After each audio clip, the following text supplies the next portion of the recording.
Hello, family. How's everyone doing today? I hope everyone is doing well today. Family, let's talk about these so-called accidents and mishaps that our children are having around the lake, beaches, all around the waterfront, riverfronts, when they go out with certain friends. So let's talk about that. Because this is happening too much throughout the United States. It's becoming to be a habit. That's what it's given. So let's talk about it. And y'all already know there's some updates as well to each one of those cases. And I want to talk about that.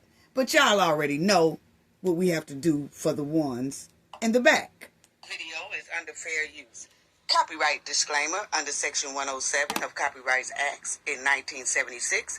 Allowance is made for fair use for purposes such as criticism, comment, news reporting, teaching, scholarship, and research. Fair use is a use permitted by copyright statute that might otherwise be infringing. Non-profit, educational, and personal use tips the balance in favor of fair use. Yes, fair use. All rights and credits go directly to its rightful owner.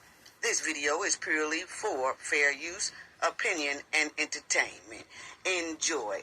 And we also want to add that everything in this video is alleged. Yes. Salute, family. Salute. I'm back. Yes, family. Yes, our family reunion was very nice. It was awesome. I'm going to talk to everyone about our family reunion and everything. But we had a wonderful time, but we also had a little problem there that I want to share with the Knowledge family. But I can't do it in this video here, but most likely in the next video, you know I'm going to spill the tea to y'all and let y'all know what is going on. Y'all going to be shocked, but I'm going to have to make some noise about it. So I'm going to tell the Knowledge family, and I know the Knowledge family going to help me spread the word. But in the meantime, I'll talk about that most likely in the next video. Okay, family? But other than that one little bump in the road, which was kind of a major bump, but we got over the hump, but we had a marvelous time all week long. So that was awesome. So just thank y'all for hanging in there with your girl, because I know someone was like, she ain't made a video yet. But I said in my last video that I was going to be out for a week. But anyway, family, let's get right down to riding the bumpers. Subscribe to the channel if you are not a subscriber already. It's so greatly, greatly appreciated. It's free. I promise you it's free. Thank you to all our subscribers, old and new. Thank you for y'all's support.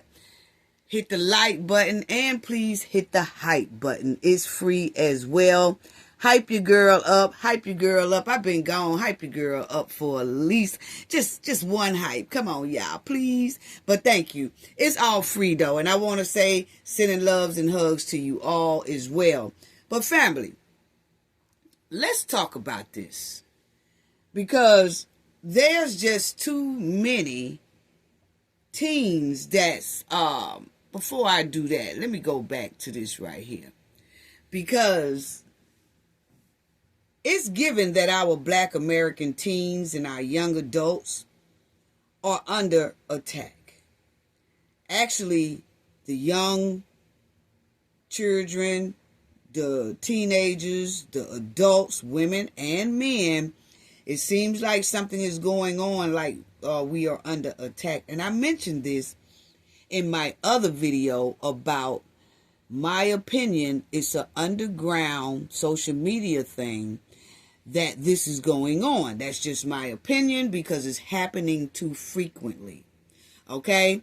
But a lot of us grown folks are too blind to see it because we are so wrapped up in our work careers and our everyday life, and we doing other things until we are not paying attention to what is really happening out here. Not paying attention, family. And like I said, this is something, y'all know me, I keeps it real. But it's a lot of us out here of color that is not paying attention to what is really going on. out here with a lot of our black teens and young black adults and things like that, because they don't worry about it, or we don't worry about it until the tragedy hit our door. Well, we need to try to solve this problem before it hits our door. How do we do that? By having conversations with our young adults, our teens, our children, telling them about the snakeamies, telling them about certain things, okay? Because it's going to take mothers, fathers, uncles, aunts, grandparents, cousins to pay attention and stay woke so that we can stop this here madness. Because this right here is too frequent. This right here is happening, and then people are shielding it with, oh, it was an accident. And we're going to talk about that too in a minute. It was a so-called accident. I'm tired of reporting on stories that's supposed to be a so-called accident that's happening to our children out here. Because our children are not aware of their surroundings, and they're not aware of snakeamies, and they are not aware how to keep themselves protected and sniff out snakeamies and enemies and devils in those sheep wolf clothing. I mean, it's really up to the parents. It's really up to the adults to talk to our children. This is happening too frequently. Why are our children putting so much trust in certain people when, my opinion, they have seen signs way before the so-called accidents were happening? I'm just asking a question. Let's keep it a bean. This is unbelievable. I feel like this. If your child is the only pinto bean in the barrel of rice everywhere they go, something is wrong. And if ain't nothing wrong, it won't be long before something goes wrong. Let's keep it a bean now. I'm just being real. Because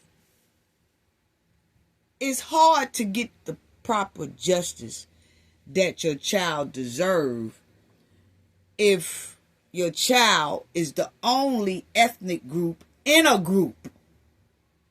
You see, was every case when it's a majority of another ethnic group and our children are the only one in that group, the justice for some reason becomes hard as hell to get.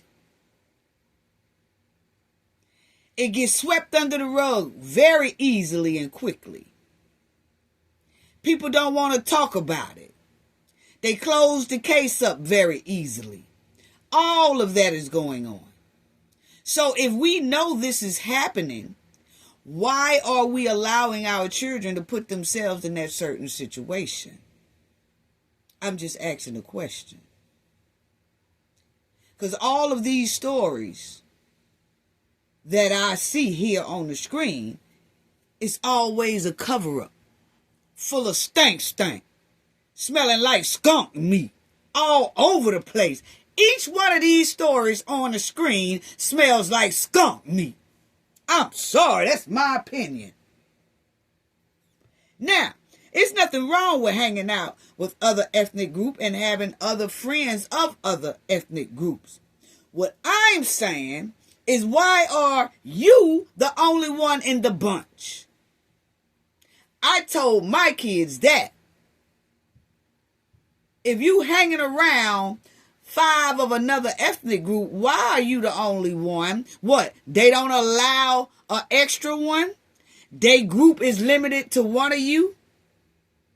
Is they group limited to one of your ethnic group? Because that's what it's given. When I see 1 out of 3, 4, 5, 6, it lets me know that that group limited who they bring in to be around them. So if they let a black person come into the group, that's going to be the only black person they bring in the group. Why is that? That's a red flag within itself. Why can't it be 3 of one ethnic group and 3 of your ethnic group, and y'all all hang out? It don't work like that. It don't work like that. See, when it can't work like that, that lets you know that ain't who you need to be around, because they are not liking your ass for real. I don't care how nice they smile. I don't care how nice you smile. If it's only one allowed in the group, that's a red flag. We're going to talk more about that as well. I'm just asking the question. Do they not allow more than one black person to hang with them in the group? That's what I'm giving. It's a lot of pictures that I've seen that is only one black American in the group of 5 and 6. And that's traveling throughout these United States when it's only one. And every time I pass a group like that, I say, I sure hope don't nothing happen to that person. Because all the other ones in the same ethnic group, they going to have a stone cold lie real quick. Why can't it be an even bunch? 3 of this ethnic group, 3 of this ethnic group, and y'all all hang together? I'm just asking the question, why can't it be like that? Because if it's 3 white tea people, it should be 3 black people hanging out together. And if the group is not allowing an even spread like that, then that is a red flag within itself. And then you have some black Americans be like, no, because I'm special. They let me hang with them because I am special. I'm just like them. I have the same personality as them. So they click with me because I'm special. That's why they allow me to hang with them, because we look at each other as the same. Wait till something damn happen and see is you viewed as the same. You see how these people here on the screen, their families are going through pure D hell trying to find answers. So if the people was your so-called friends like that, they would have been glad to volunteer information about what happened to their so-called homie. Well, when they don't volunteer information to help the so-called homie's family, then that lets you know they didn't give a damn about that so-called only black homie that was in their group, whether it was a female or male. But we are not talking to our children so that our children can understand. There's nothing wrong with hanging out with other ethnic groups. No, it's not. But why can't the shit be even? That's what I'm saying. That's what I'm saying. Oh, well, you know, I live in a majority white tea neighborhood, or I live in the majority of another ethnic group, so that's why I hang out with them, because they are the majority. Well, how many is the percentage in that community? Well, it's only 2% black. Well, damn it, you better find some of those 2% and make them your friend so that they can be around you just as much as the other ethnic group do. You just don't settle with it like that. Because when something happens, here it go, it's all over the news, and we have to report about the same thing. It's like a wheel turning, but the wheel ain't going no damn well. No matter how much content creators, influencers, activists, and all that talk about this same thing. We still keep getting these same type of reports. So that means that a lot of people, a lot of us are not even listening, not even taking the time to school our kids on this. It's nothing wrong with having all type of friends of other ethnic groups, but they got to keep their head on the swivel. Got to keep their head on the swivel. I'm starting to blame the parents. From now on, I'm going to start blaming the parents. Because when I see things like this, it's letting me know somebody is lacking on the teaching of snakeamies to their children, to their young adults. Oh, well, you know, they my friends. They my friends. They all my friends. Ask the ones on the screen how's the friends working out for them. Except for Karmelo. I'm just keeping it real, family. This is community love. Sometimes I have to give community love talking to. And a lot of people don't want to hear. They want to click off. Well, click off then. That's probably why your kid is keep falling in these devilment, snakeamy traps. Because some of us feel like we can't be told nothing. And it's sad because we're losing our children to this. Ain't nowhere in hell you gonna tell me some of these boys here drowned and all that kind of y'all miss me with that. Y'all can miss me with that. That's my opinion. Just like a black child or a black adult or whoever can find 5 white friends, they can find 5 black friends. Because I'm going to tell you, it's good to have friends of other ethnic groups, but it's damn sure good to have friends of your ethnic group. Yes, it is. Yes, it is. Yes, it is. You have to even this thing out. Your friend zone should be evened out. If you got one other ethnic group friend of color, then you need to have the one of your same color. Come on now, people. Because it's 2026. Black American youngsters are under, it feels like, a huge attack. And it's being done in a way that's hard to dispute. Yeah. Do I need to repeat that? Things are happening to our kids around certain friends and snakeamies and devilish souls. Yeah. Something is coming up wrong with them, or they coming up missing, or they coming up deleted, and all that hanging around certain friends. Certain friends. But when these certain things happen, it always happened now to where it's hard to dispute. And see, that's a whole nother level of snakeamy. That's a whole nother level of evilness. Yeah. See, they just not deleting our kids and, no. Let's go to the water. Let's go to the beach.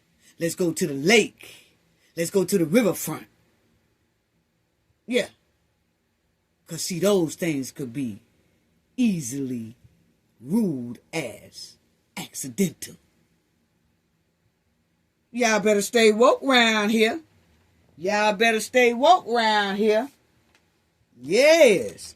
So, let's go ahead on to Deion Walton. Let's start with him. Because he's 17 years old. He was in Alabama, who drowned on the 4th of July as well as they say Nolan Wells did. Okay? Yes. But the thing about Deion is that his family say he wasn't even a good swimmer. So I find it hard to believe that Deion just jumped up in a lake trying to swim to the other side of a lake, and he ain't never jumped into the lake a day in his life. His family said he ain't never been on the beach. He been on the beach, but he ain't never got on that water. He ain't never got in the water. His family said he's used to pools where you could see a bottom, where you got a bottom. In lakes, beaches, and all that, that bottom is very far away. And he wasn't doing stuff like that. So why did he decide to jump in the water when he's around some white friends, family? I'm just asking a question. That's all. I'm just asking a question. Because, see, all these stories smell like skunk meat. They stinks to high sky.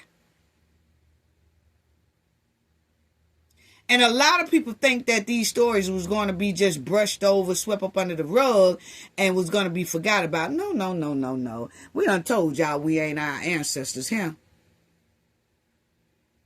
This is a whole nother breed.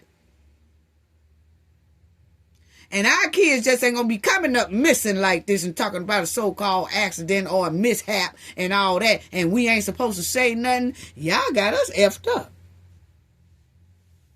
Y'all got us effed up. I'm just saying. Everybody taking our kids somewhere, and all of a sudden, it's a janky mission going on. All these janky missions happening around lakes and waters and beaches and shit.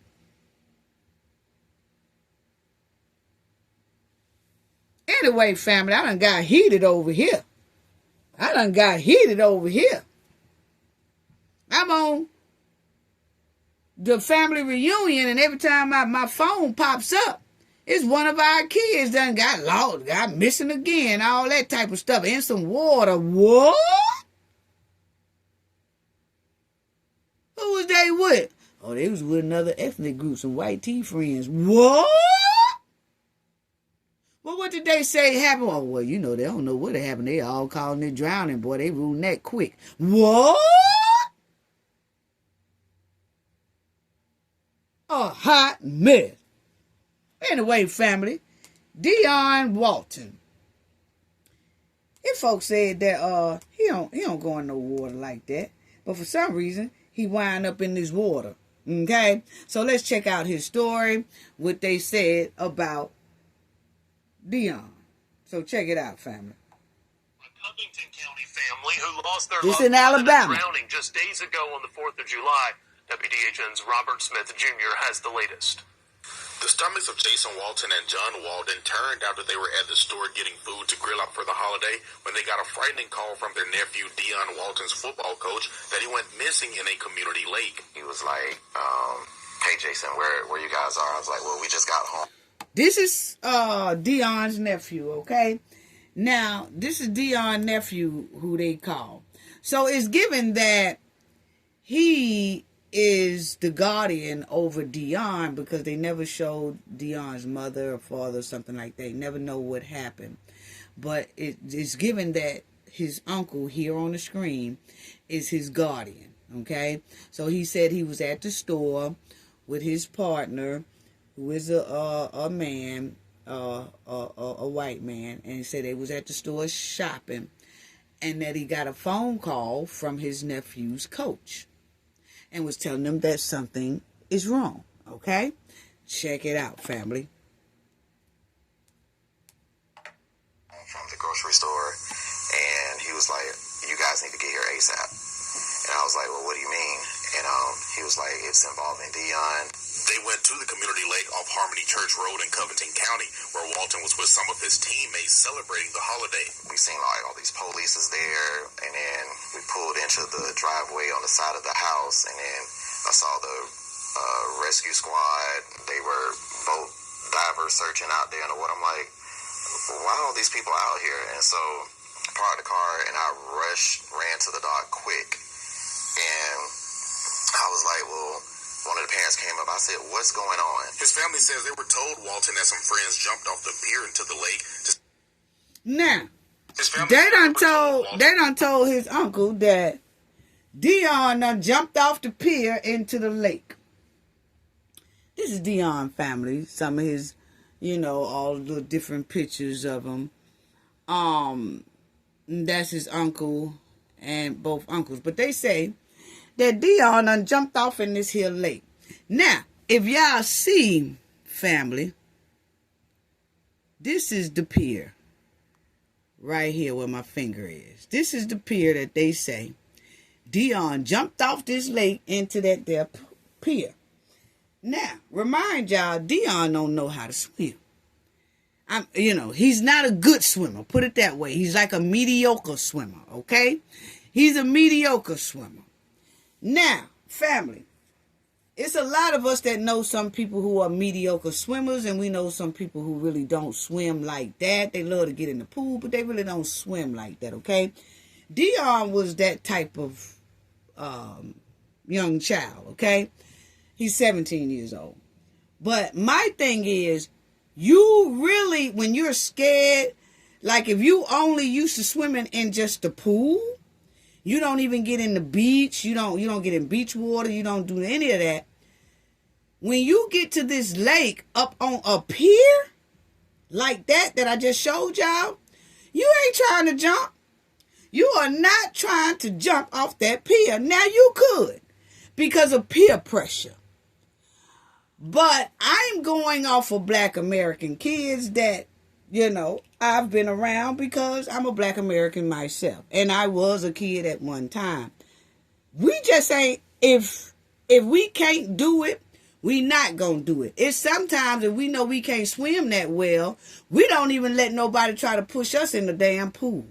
Even if the pool is 3 feet. We be like, you better not push me in that pool. If you push me in that pool and I get out, it's on and popping. It's on and popping. Or if you push me in there, I'm going to grab you and you coming in there with me. See, people who don't swim that good, Black Americans, they just don't risk chances like that. Not the majority. We don't play with water like that. Point blank, period. We don't. You could have told me any type of story in the world, I would have believed it. But when you talk about black people and water like that, we don't play with no water. We don't play with water like that. We really don't. So when other people don't know our ethnic group history, and they go to trying to tell us, oh, they jumped off the pier. But then you turn around and tell us that we wasn't a good swimmer. Then we said, nah, something don't sound right, because good swimmers, Black American good swimmers, not so good swimmers, we don't jump in no damn lakes. We barely jump in the backyard pool. That's all I'm saying. In my opinion, the story smells like skunk meat. Now, Deion uncles are okay, I guess, with the story, because I haven't heard them raise any red flags about the story. Me, on the other hand, I did. I got the right to my opinion. Okay? So, let's finish listening to this janky story. This story janky is all outdoor. Check it out, fam. Talking about he jumped off a pier. Ran to the dock quick, and I was like, well, one of the parents came up. I said, what's going on? His family says they were told Walton that some friends jumped off the pier into the lake.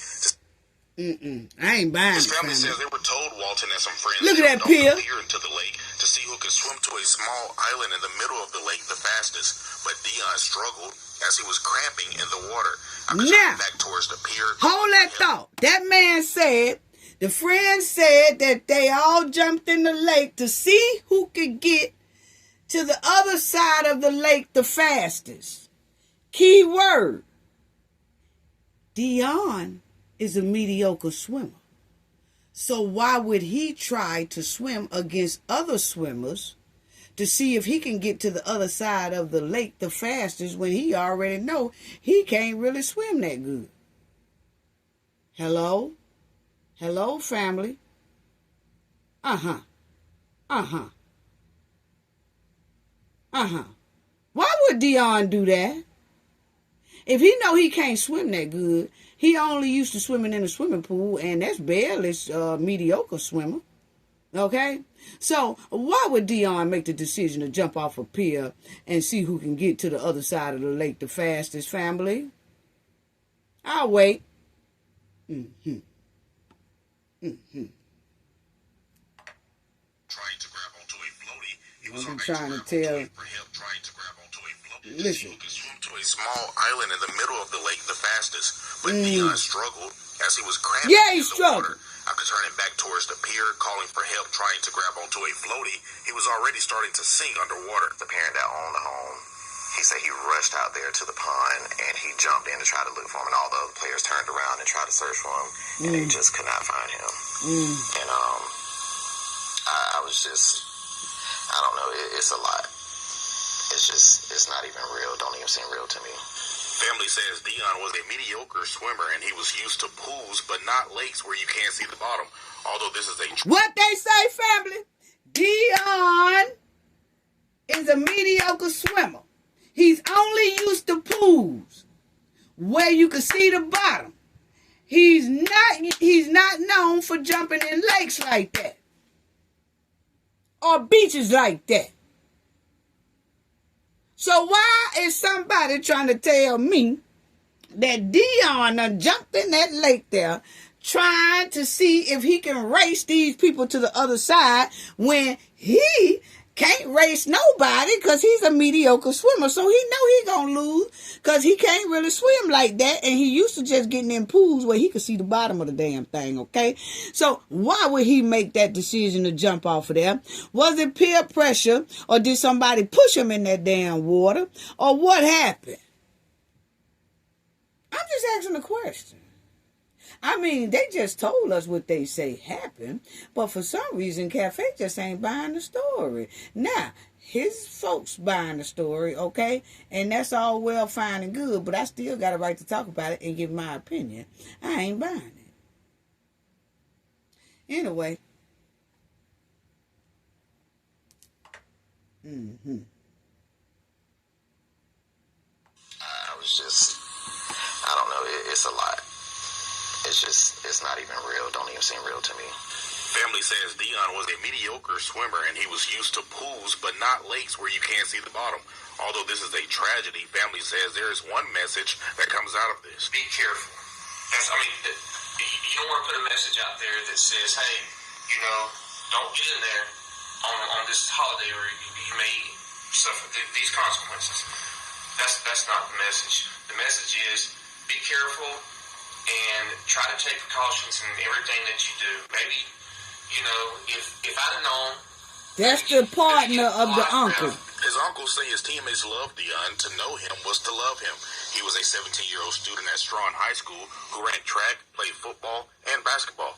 He just had, so much of, a brightness, a future ahead of him. And it just sucks that it happened, what happened on Saturday, and he has so much more to give. Family says he was full of energy and life. He loved to rap and sing. Be acting, but that's a teenager. But he brings them in with that smile and that laugh. And that's what most people will remember and miss all. The school will have a visual. Now, let me say something right here, because y'all know you got one uncle. He sounds a little skeptical, but not all the way. Okay? They both got the last name, so I'm just saying they partners. I don't know. They both got the last name. Could be brothers, step brothers, half brothers. I don't know. But one thing I can say is that both of them say that they his uncle. Okay, they Deion's uncle. But this uncle right here, you can kind of hear a little skepticism. Like I just hate it happening. He got a little skeptical. But then this one right here, he said, boys gonna be boys and this, that, but he's a good soul, but accidents like that happen, okay? Honey, I don't know, but they are accepting the story that was told. So, they accept it, we have to accept it. But I do have a right to voice my opinion on that trip right there, okay? So, but my thing is, family, is that this is another promising teen who was an athlete that's gone at 17 years old. And he wasn't a good swimmer. He knew that. His family knew that. He only swam in swimming pools. But this day, on the 4th of July, this past 4th of July, 2026, he decided to jump in a lake and swim a long distance to race his friends to see if he can beat them to the other side of the pier when he know he can't swim. A long distance like that? Family, that was a long distance. I showed y'all the pier they jumped off of, and they supposed to make it to the other side of the lake. Okay? So, he only used to swimming in pools. This thing here smell like skunk meat to me. I'm sorry, my opinion, okay? All of a sudden, he just decides to dive off into a lake and decide he wants to swim across the lake to see if he can beat the good swimmers. Was it peer pressure? Did he want to prove that he might can do it? Or was he pushed in that damn lake? What was it? What was it? Because to me, this story smells just like skunk meat. And it smells like skunk meat. It smells like a skunk meat story to cover somebody's ass. That's just my opinion. Okay? Wow. Now let's get on to Daniel Erving. Because he's in Texas. They say he drowned. He 18 years old. He drowned in April 2026. But just this week, they arrested one of his white tee friends, okay? And they arrested him for tampering with evidence and all that stuff like that, okay?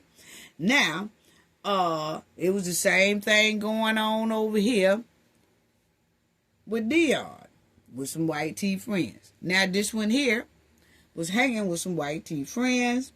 White tee friends said he jumped off of a bridge into the water to see, I guess, if he can swim as well.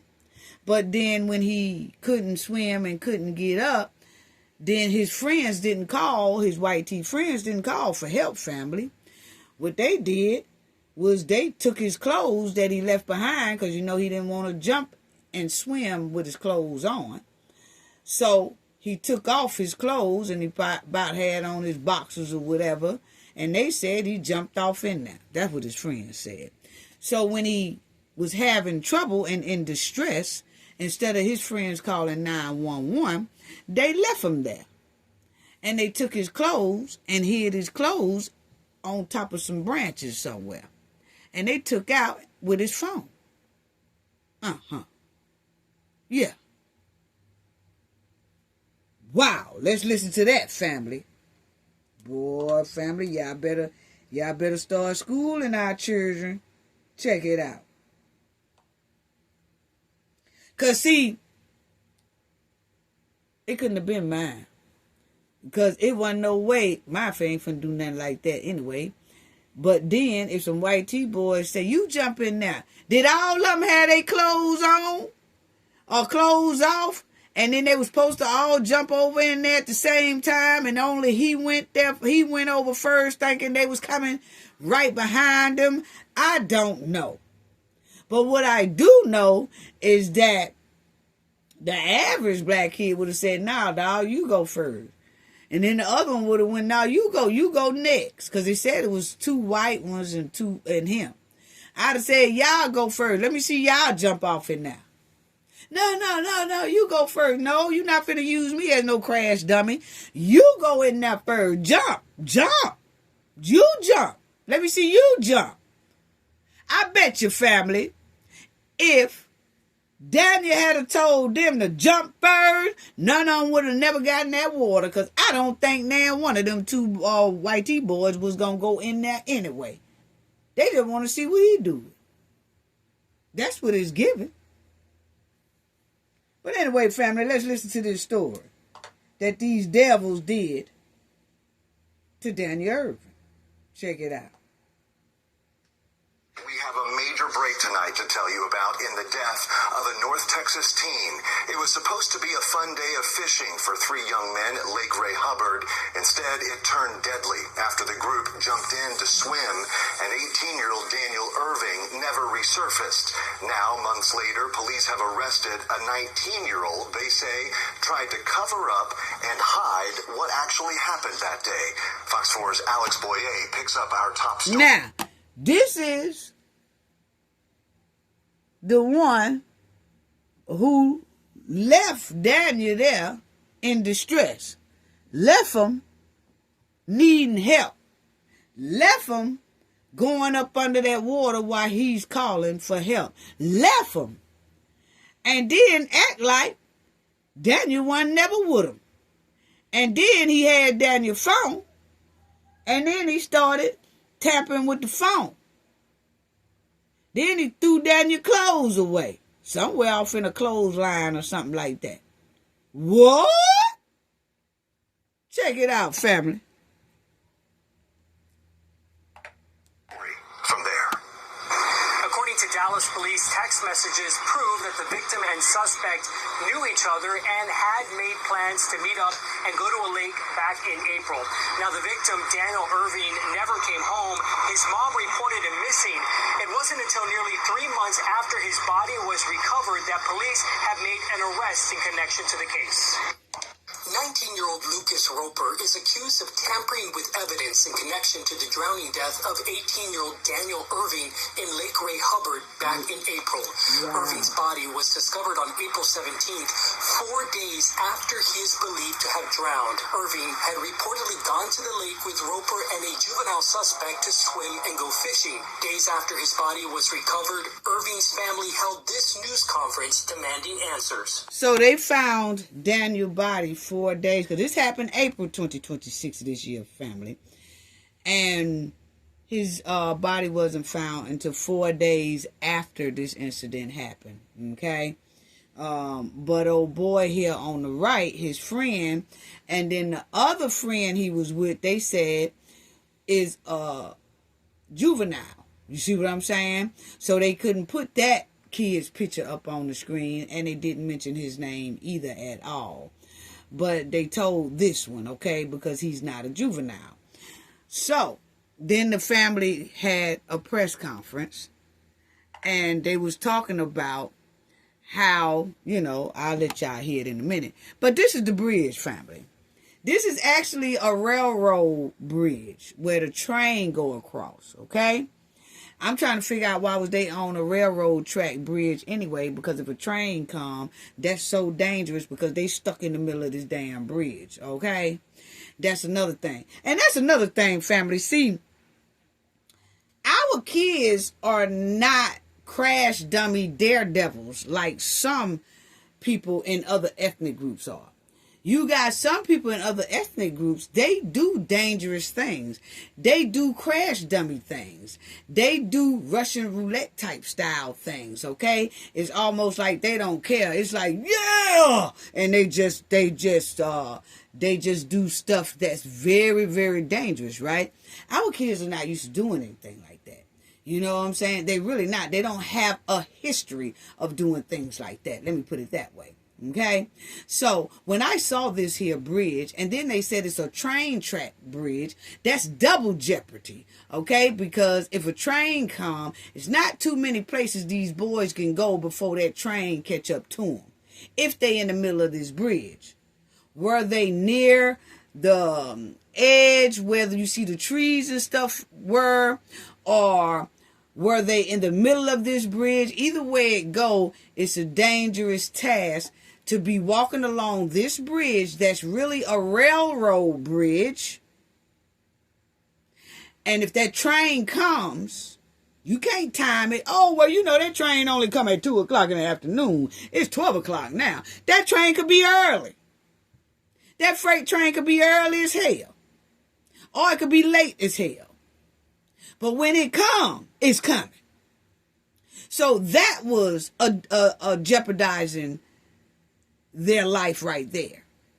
And then to say jump off this bridge into that water and swim, is another dangerous task. So they up there playing double jeopardy, and Daniel is hanging with these cats. Wow. But this is the bridge, family. I put it up close then. It's a railroad bridge. That's not a bridge where cars go across. Now, look how far an opening it is. When they jump off that bridge, it ain't nothing there. I mean, you could try to get to over here to some of these trees or something, but that's not really no land where you just, can get to. They would have had to swim around, probably somewhere around off in here. But it's really not no land. As you see the boat right here, it's a boat right here, family. You see this person in a boat here on your far left, way out there. You see a boat, but it's a long way to get to this edge. So the closest edge that Daniel could have got to would have been right over in here, or unless he grab onto one of these here poles or something like that. But why jump off this here tight bridge in April? I mean, what was he doing? And Daniel was getting ready to go into the military, family. He was getting ready to serve his country. See, this is what I'm talking about. But it seems like our good ones is something. People are picking our good ones, and then something are happening to them, And not saying that we got good and bad. I'm not saying that. I'm saying that they have so much of a promising future. And then this right here, uncalled for, little mess like this, is unbelievable to even, you say, really? That person did that?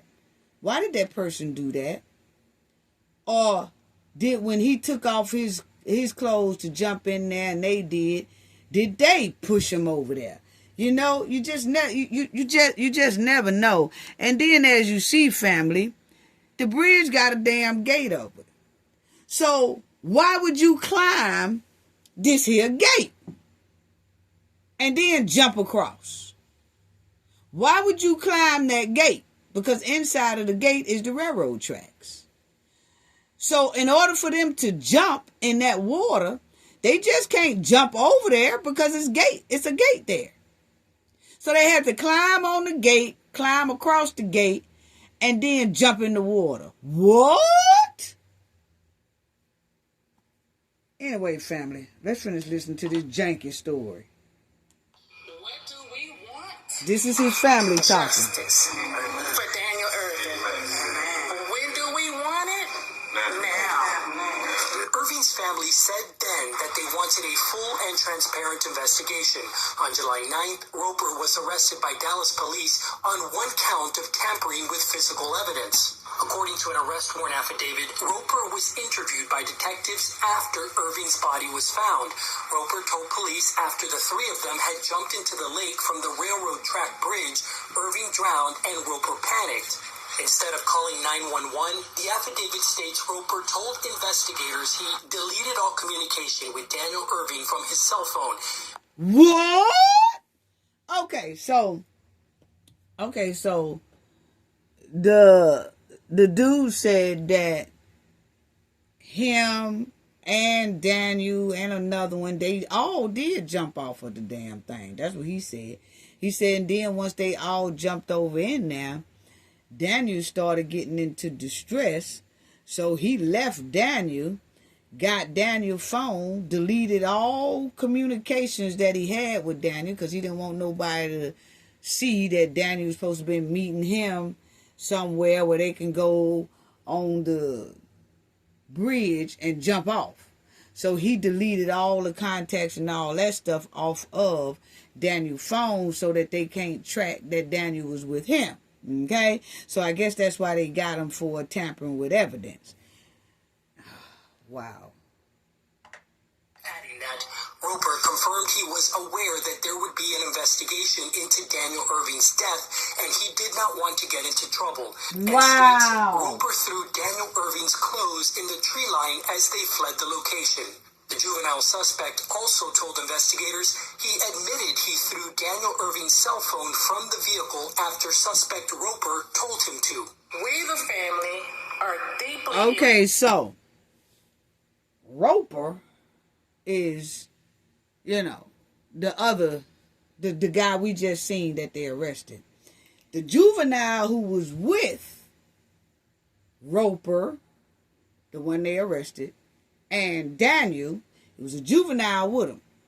So after Roper deleted everything off of Daniel's phone, Roper tells the juvenile to throw the phone away, which he has plenty of sense. Because see, what Roper did was, if you have a juvenile do it, the juvenile won't get as much as time and things like that as he would, because he's considered an adult. So he was having the juvenile do a lot of that stuff.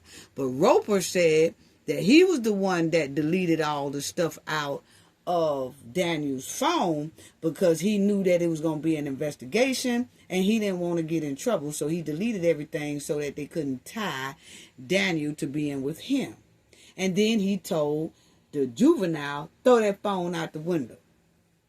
So I guess Roper was driving and then gave the phone, after he deleted everything, to the juvenile and told the juvenile as they was driving, throw that phone out the window. And the juvenile threw it out the window. Okay? Wow. Wow. So this is family talking. These individuals intended on no one looking for Daniel. That's his mother talking. Advocating for Daniel. Erving's siblings said his young life was full of promise. He had just begun his recruitment to the U.S. Army. That's his He was brother. trained with discipline. He carried himself with a purpose. So U.S. Army. He believed in building a life of service. This has been tough on our family. Daniel was our protector, and I have nothing but good things to say about him. He was a good kid, and he just didn't deserve that. Roper was booked into the Dallas County Jail. I can tell you that his bond has been set at $10,000. What? We don't know the status of the juvenile suspect because he... Hold on. He only got $10,000 bond for covering up a drowning. Are you serious right now? $10,000. Now, it's not like he deleted Daniel. But then again, if Roper here telling he's deleting shit out of the phone, what makes me believe that he wasn't part of Daniel's drowning? I know that you can't say that he is, but my thing is, if it's just a simple drowning, yeah, you're going to be scared that you just seen someone drown, your friend, your Ace Boone Coon, you just seen them drowning, so hell, you was supposed to take his phone and dial 911, right? Or your phone and dial 911. Because you didn't do anything wrong, right? Y'all just jumped off of the bridge and y'all was swimming and then he was in distress and didn't make it.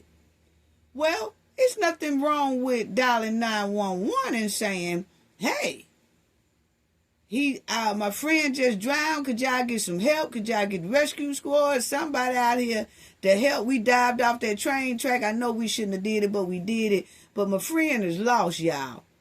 None of that. None of that. Instead, he deleting text messages to make sure that Daniel is not leaked to him. Then he has a juvenile throw Daniel's phone out of the window. Then he takes Daniel's clothes and hide them and throw them somewhere and say, oh, I did all that because I just didn't want to get in trouble for him drowning. What What the hell? That doesn't even make sense, family. That's what makes me believe something else happened. It makes me believe that this boy did something while they was in that water. Was he holding them down in the water? Was he holding his feet? What? Because of just a simple drowning, the first reaction to anybody's friend who is drowning is to get help. You never get in trouble for somebody else drowning unless you was part of that person drowning. Unbelievable. But then he only gets $10,000 bond to get out. That just shows you how much some judges in the United States think brown skin is worth. A life is worth. And it's sad to say, but I'm not the one saying it. It's the judge who just said it, because they clearly said that the judge gave him a $10,000 bond. Wow. Wow. Not even $50,000? Because clearly,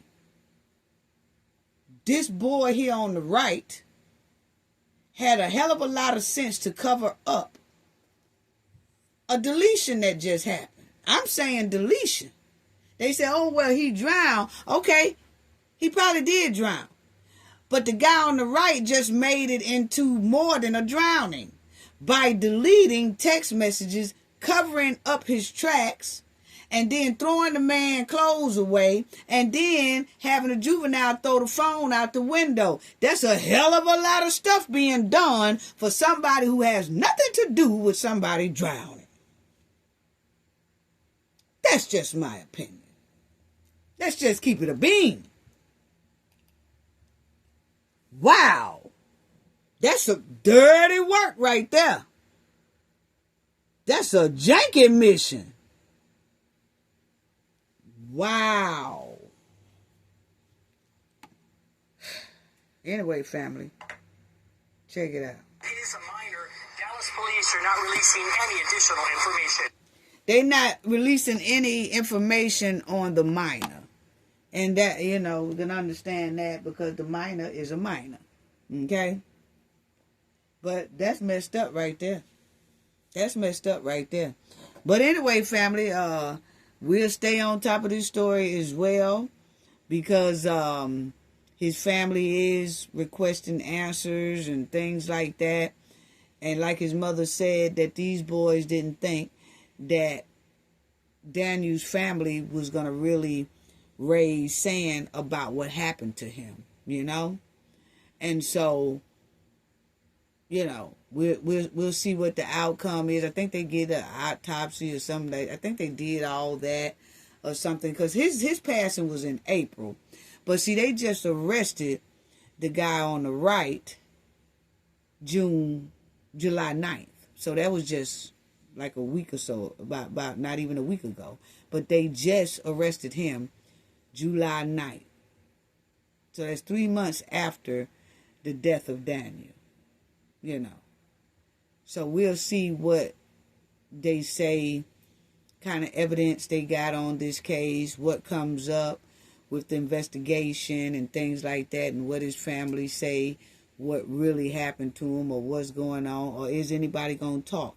Is that 15, well, I ain't going to say 15, they just say underage juvenile.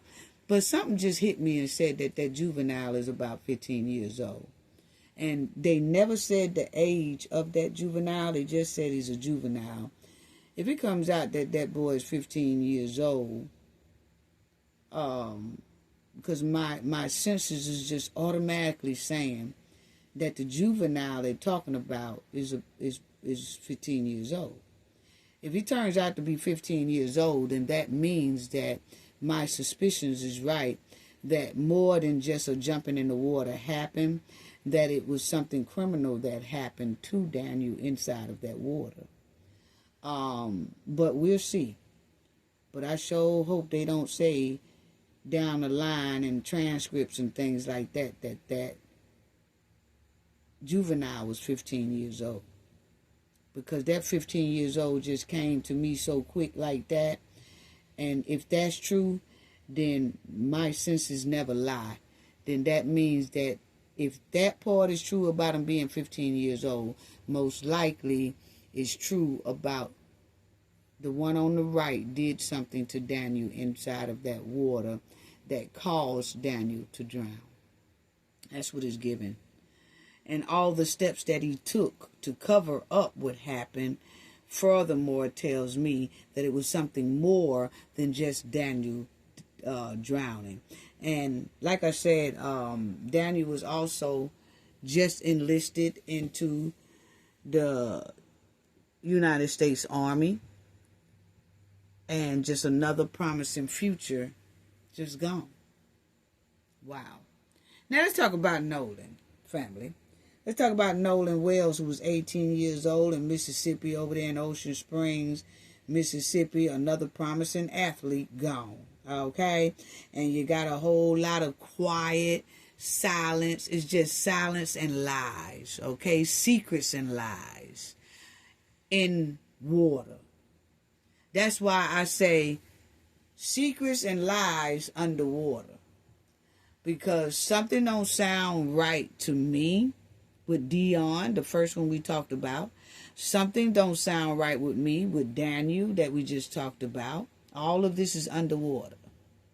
You know, something don't sound right with Nolan Wells underwater. You know, it just don't sound right. So, but Nolan family, he was out with about 5 of his white tea buddies. And then they all was on the boat for the 4th of July. And then they say that Nolan, when they got to a certain part of an island, that Nolan decided to stay because he seen a girl that he met. And he just wanted to talk to the girl. And then when the buddies said, when they told Nolan, come on, we getting ready to go. Nolan say, nah, y'all going on without me. I'm going to catch a boat back. And so they said, okay. And they said they left. And they left Nolan on the land with the chick. Okay? That's what they say. Well, they say when they left Nolan on the land with the chick and they got the boat and went off. Now, let me tell y'all something, family. Ocean Springs, y'all know that I'm here on the Gulf Coast. Ocean Springs, we do go in that area sometimes, but we don't go. I have friends that do get on the boat and they do things like that. But that area, you need a boat to get to that island. And then you need a boat to come off that island. You can't swim now. It ain't no swimming. You need the boat to go to that island, chill, have a little good time. Then you need a boat to get up off that joker and get back to the mainland. Okay? Well, they saying that Nolan went with him to this land, to this little land, and then he wanted to stay, and he said he'll catch or ride another boat going back to the mainland, which sounds very suspicious because when you get on the boat with your friends and y'all get to land and then y'all pill around, but then y'all need that boat to get back to the mainland, nobody normally say, you go ahead, I'll catch a boat going back, because that's not like it's a taxi. It might not be a boat there that's going back to the land. Because most people that go over there to that land will stay damn near all day or to the next day. And then they go back to the mainland.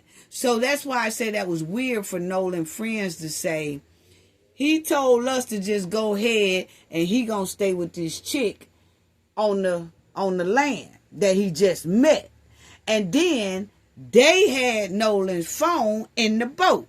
So you mean to tell me that if Nolan told them, oh, I'm going to stay here with this chick I just met, and then I catch a ride with another boat that might be coming back to the mainland, and y'all can just keep my phone and my car keys, I don't need it. What? That smell like skunk meat. If that ain't a janky story. But anyway, family, Nolan he never came back. His friends went back to the mainland. His friends went on about their business. Nolan's mother was missing him. And then she called the police and she got worried and told Nolan's dad he ain't showed up, he ain't said nothing, he ain't did nothing. So they tried to put a tracker on the phone. And they did look up where Nolan would be, and his phone say that his phone was on the mainland. But they couldn't find Nolan. Then they come to find out, they say Nolan done drowned. Well, how he drowned with his phone with his homies? How he drowned with his keys with his homies? And when they tracked Nolan's phone, Nolan's parents tracked the phone, it was over to one of his homies' house. So how did his phone and his car keys wind up over a homie's house? This shit don't sound right at all, family. It stinks to high sky from the beginning. All kids gonna keep their phone with them. You mean to tell me they say he just met the damn girl, okay? So if you just met this damn girl on land and then Nolan said, I'm gonna stay here with her, you mean to tell me Nolan didn't get his phone so he can even put the girl number in his phone? He just said, oh, I don't need no phone, y'all go ahead. I don't need my car keys, y'all go ahead. Because if Nolan is planning on staying there, and he said he gonna catch the next boat if one goes out. Now, this is his friend's story. But if Nolan said that, and he said, I'm gonna catch the next boat going out of this land, then that means Nolan would need his keys, right? His car keys. Because when he get back on land, he got to go and get his car and crank it up and go. No matter if his car is over his friend's house or not, maybe his friends won't even be home when he get back on land. So he don't even have to bother with his friends because he got his own keys. See, this shit here just stinks. But anyway, family, that's what they said about Nolan. So let's listen to some of the story that they was trying to tell us happened to Nolan. Are growing for answers about the death of a Mississippi teenager. 18-year-old Nolan Wells went missing on the 4th of July. You see him here. He was on a boat trip with friends going out to a popular barrier island near Mississippi's Gulf Coast. Authorities say Wells did not return on a boat with those same friends that afternoon. 2 days later, Wells's body was found. No cause of death has been given.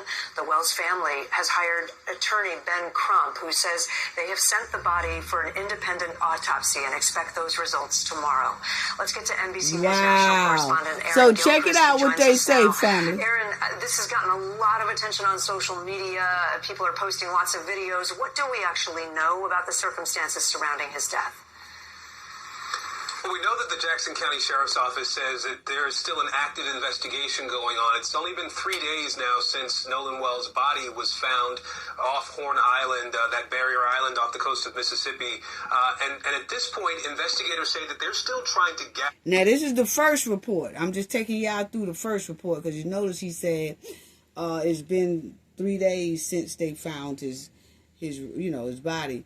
And so this is one of the first reports. Then I'm going to let y'all hear the conference that his mom and dad had along with Benjamin Crump and Al Sharpton. Okay? So check it out. gather information. They still want to, they've talked to many people who were on the island. This is a popular place that people go to by boat during the holiday season, the 4th of July holiday. And so investigators say they're still talking to people and they're still trying to gather more information. They've asked the public to share with the sheriff's office any video or photos, specifically asking for unedited video or photos, which may be slightly different from some of what we've been seeing online, where people have tried to enhance audio from what they say was an argument that may have been happening on one of the boats or on shore that people have suggested Nolan and his friends may have been involved in. The sheriff's office not verifying that. At this point, the family has hired Ben Crump, as you noted, the civil rights attorney, who says that the family just wants urgency and transparency in this investigation. He pointed out that Nolan is black and his 3 friends who were on the boat with him are white, and he said that law enforcement in Mississippi has a history that has made the family want to reach out to him, and is part of the reason that they're asking for that increased transparency. I do want to share part of the statement from the Jackson County Sheriff's Office, where they say, "We recognize that a significant amount of information, speculation, and commentary has been shared on social media and throughout the community. As with any active investigation, our investigators are working to establish the facts through eyewitness accounts, physical evidence, and other reliable sources." Kate, as you noted, at this point, the state has not said what it found in its autopsy, and the family of Nolan Wells is having an autopsy done separately by Ben Crump's team. We expect to hear more about that tomorrow when there's a news conference scheduled where we understand the family will appear, Kate. Okay, so they did have a news conference. So y'all heard that story there. Benjamin Crump and them just had a news conference the other day, and you're going to hear the parents talking about this situation. But these are Nolan's friends. You got a little blurred face there, you know what I'm saying? But the thing is, these are the friends that said that Nolan wanted to stay on this certain island where it takes a boat for him to get back to mainland, okay? But they said Nolan met this chick and all that. Now, the chick came out and said, no, he went back. He didn't stay here with me. He went back. So, see, the story is all different, because the female said Nolan didn't stay with me. He went back with them. Then they say, no, he didn't go back with us. He stayed with her. Well, see, it was easy to put it off on this chick because Nolan had just met this chick.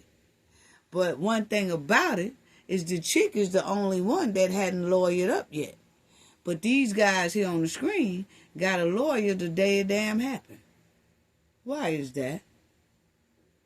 And then they say some of these boys here, families, one of their stepmamas or something like that is a judge. And then you got lawyers, and, you know, they have some politician-type people in the family, or judges or lawyers and doctors and stuff like that in their family. But I did notice that all of the black Americans that so-called had drowned, all of them come from two-parent household.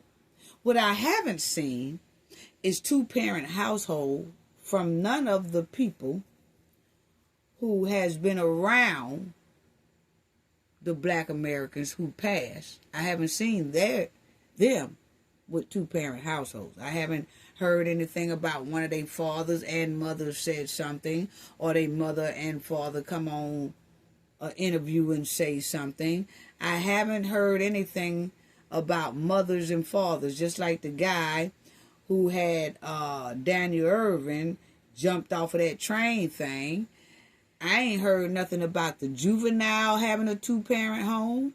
I didn't hear nothing about the guy who deleted all Daniel's text messages off his phone in a two-parent home. The Metcalfs with Karmelo Anthony, they didn't have a two-parent home.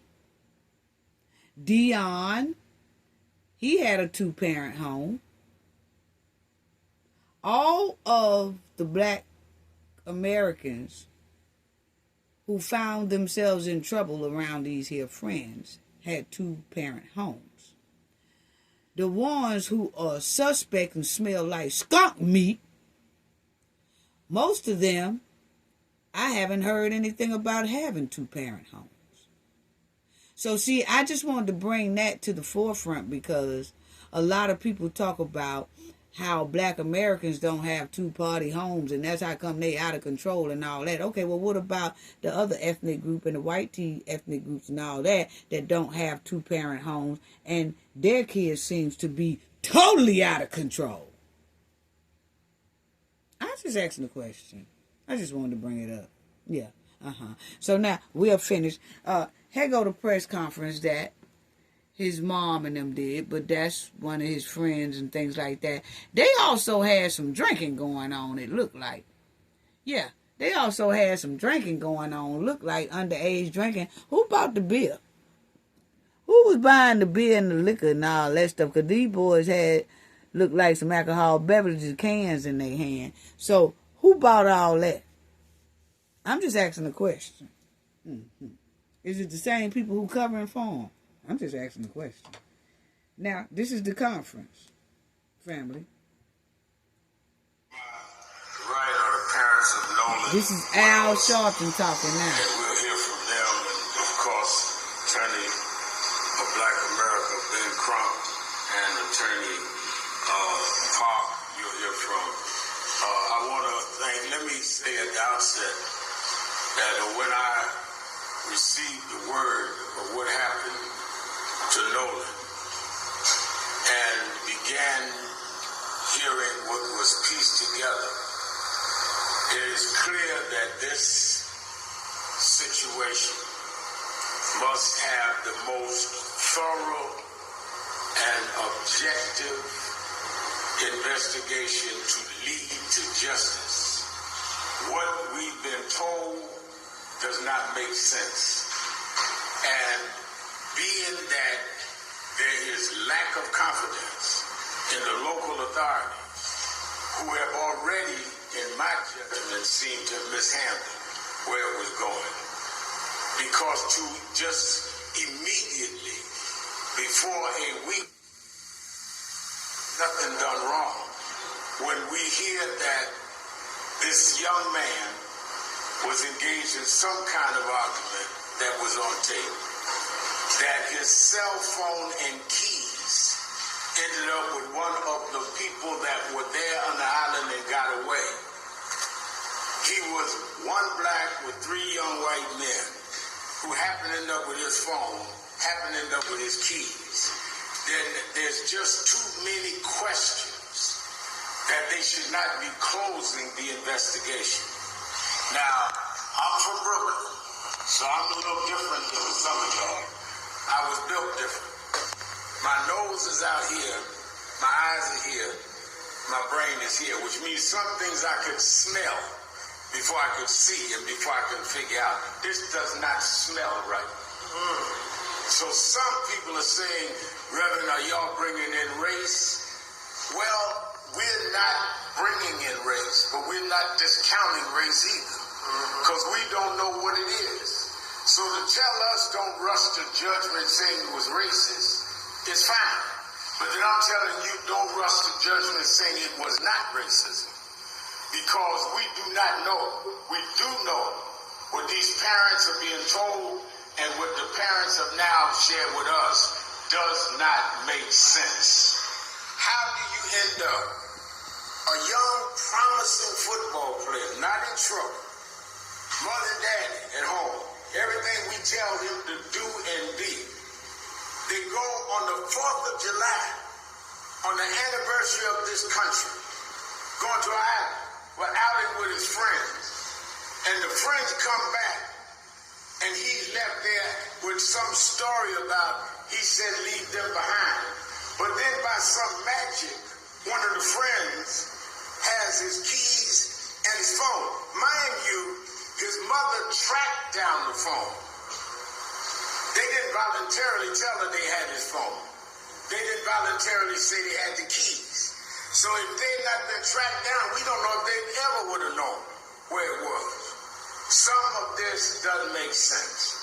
So we are absolutely in National Action Network and other groups going to rally behind this family. I have told them that whatever we can and need to do, we will do it. Because and see, family,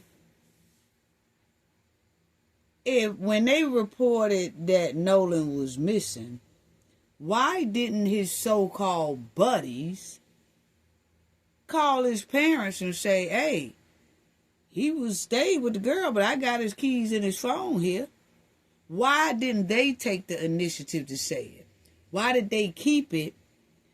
And they kept it, but they didn't know that it could be tracked. You see what I'm saying? And so they just kept it. Seemed like they was going to just keep it or get rid of it. One, trying to find what to do with it or whatever like that. But the thing is, they never told the parents that they had Nolan's phone or his keys. The phone had to be tracked by Nolan's mother. And that's Nolan's mother. That's his father.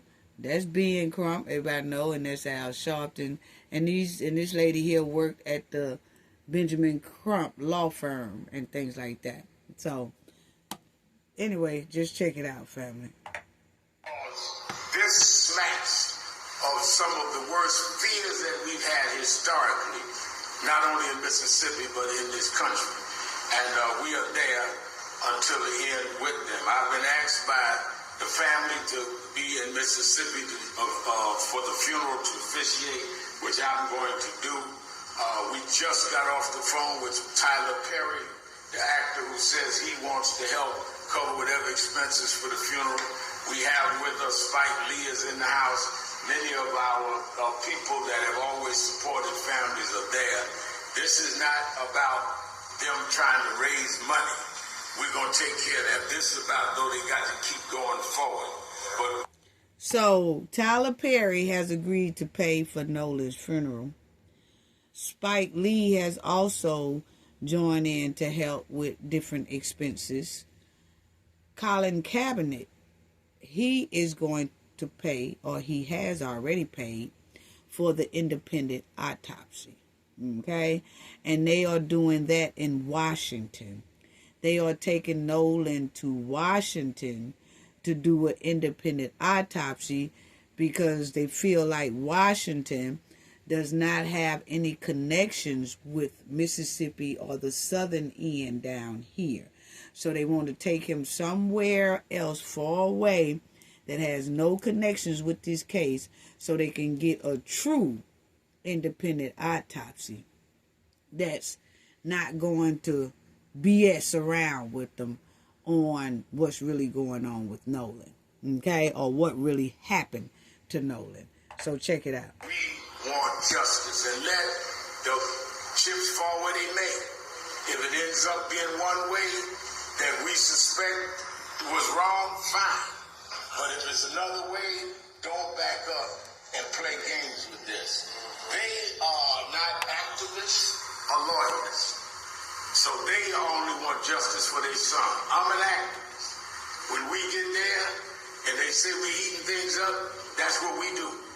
Because sometimes you got to make people sweat to get the poison out their system. I'm the sweat man. And they are the parents that want to see justice for their son. Let you hear from Christine and Elmer Wansley and then Attorney Crump. Let's do it. Okay, Attorney Crump, and then we hear from them. Thanks, man.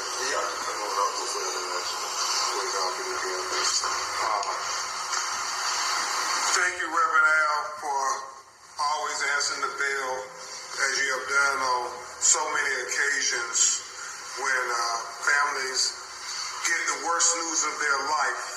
And make no mistake about it, Christine and Elmo got the worst news of their life on what was supposed to be a joyous occasion where everybody was celebrating the 4th of July weekend.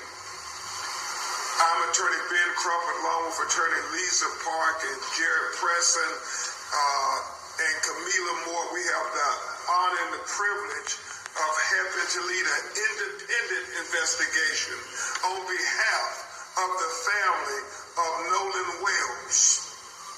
Why do you say we need to be retained to lead an independent investigation? It is because the family has distrust of the Mississippi law enforcement officials giving them a fair investigation where their black son ended up dead after going out on a boat with 3 young white men. The history of Mississippi is something that they don't just read about in books, but it's a lived experience for many black Americans that oftentimes when our children are killed in highly questionable situations, that there is this notion that, oh, it was nothing wrong, no foul play, let's just sweep it under the rug. Well, we refuse to sweep it under the rug. And that's what we was talking about, family, is I said that when this happened to Nolan, and the same day it seems like that they found him, by land, by island, put it that way, they immediately said accidental drowning. It's like, wait a minute, autopsy ain't even been done yet. Not even on the state of Mississippi side or an independent side for the family. I mean, it was like the same day, within like 12 or 13 hours, it's like, that was an accidental drowning. Like, wait a minute, how y'all know? It just y'all just got his body and took it. I mean, how y'all know? So when someone makes a call so quickly, even before an autopsy is done, I know some people try to speculate, but this is not the type of thing that you speculate on, especially knowing that it was a group of them together. It was a group of them together, and they was having, nobody was turned in their keys. They was acting like they didn't even know Nolan. They wasn't coming up forth with no information. You had 2-3 different sides of who seen him last and all that, and you just automatically say, oh, it was accidental. What? You don't even know yet. So that's what Ben Crump is talking about. So they wanted to hurry up and just close the case. So check it out. Refuse to just let Nolan Wells' death be in vain.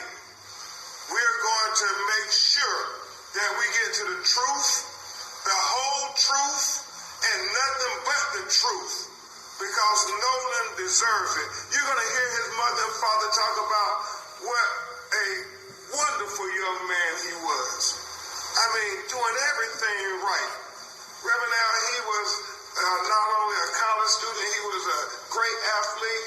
He was a model big brother for his brothers and little brothers and sisters, and he was a great son who was on the cusp of becoming a man.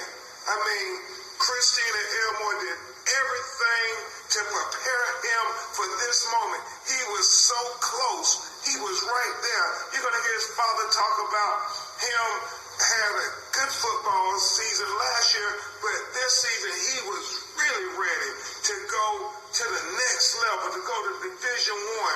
I mean, the highlights that you're seeing on social media of his athletic prowess, I mean, it is all relevant, because when you start talking about drowning, I mean, this is a kid who knew how to swim. This is a kid who was in tip-top shape. He was a superior athlete. And so I'm going to get to that in a moment, these glaring contradictions, but to try to say, oh, we're suggesting it was just an accidental drowning, go ahead and move on. Well, they are not accepting it. They are not accepting it. They want to know that you have not taken the path of least resistance that you have done a full, complete, thorough, impartial investigation, because it cannot be lost on anybody, but especially us in the black community. If the roles were reversed and you had 3 young black men on a boat with a young white man, and that young white man ended up dead, what kind of investigation would be being conducted by the Mississippi law enforcement officials? Well, I can tell you right now what kind of investigation they would have been. The black guy's face would have been all over the news with no blurriness. They wouldn't have blurred them out, put a big circle blur on their face, none of that. They would have showed them as they are, the same way they did Karmelo. Yeah, they did Karmelo like that. They put his face right up there. They do it to all of them.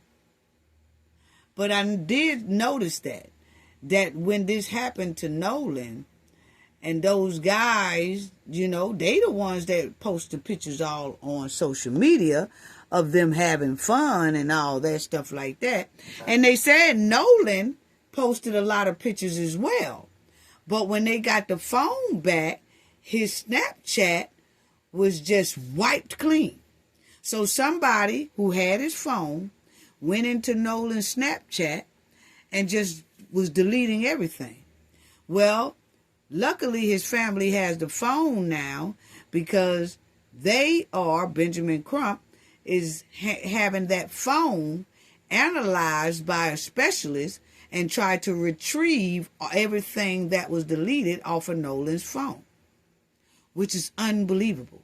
But luckily, the family got the phone before authorities did, because the way the authorities are basically tried to close this story early, it's no telling what would have happened to the phone, because they usually keep the phone months and months and months and never let the family get the phone back. But in this case, the family beat them to the punch and got the phone before anybody else did. So they was able to get a specialist along with Ben Crump's help and try to retrieve all the messages that was deleted. That was a good thing. That was a blessing right there. So check it out. How many times would those 3 young black men be interrogated? So all we're asking is the same consideration you would have given if the roles were reversed. Give that consideration to this family as well. That is our fight. The glaring contradictions just jump out at you. The fact that he is there with his friends, and you look at all the videos, it seems to be he's the only black on the island, or maybe one other, but not many. And so, Jared, you have where a young woman he was talking to says that, well, Nolan said he was going back to get on the boat with the boys. The boys say that Nolan told them he was going to stay and talk to the young woman. It's a contradiction. They're not saying the same thing. One of them is telling the truth. One of them is not. We have to get to the bottom of that. It's important. And then the fact, Reverend Al, that they have this video of an argument that is going on. And thank God all young people, they have cell phones, and anytime you hear people raising their voice, they start the video. And so you hear on the video Nolan saying, "Give me my freaking phone."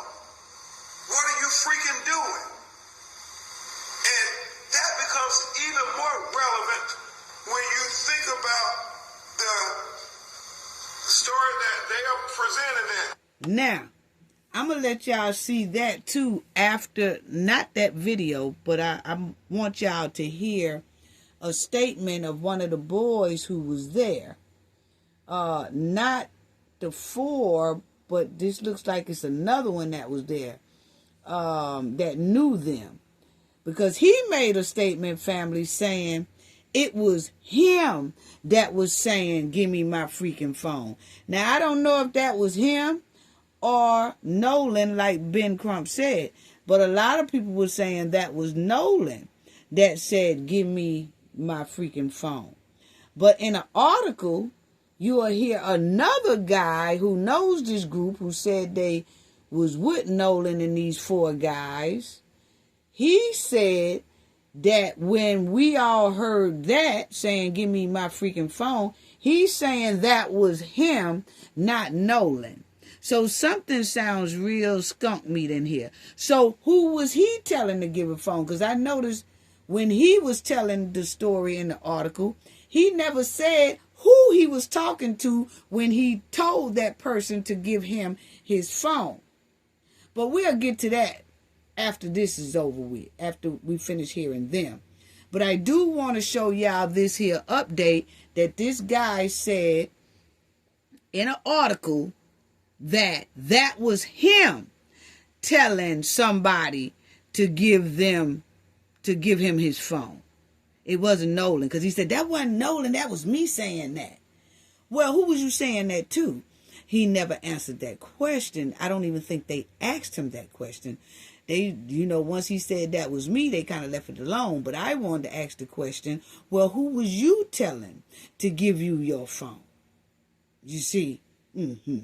Sounds real. I don't know if he's just saying that because he's thinking we can't tell. Well, we can't.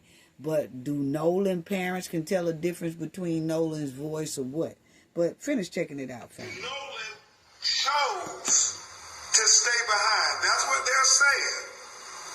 But his phone, he wouldn't take that with him if he's going to stay behind on an island. I mean, we're talking about an 18-year-old kid.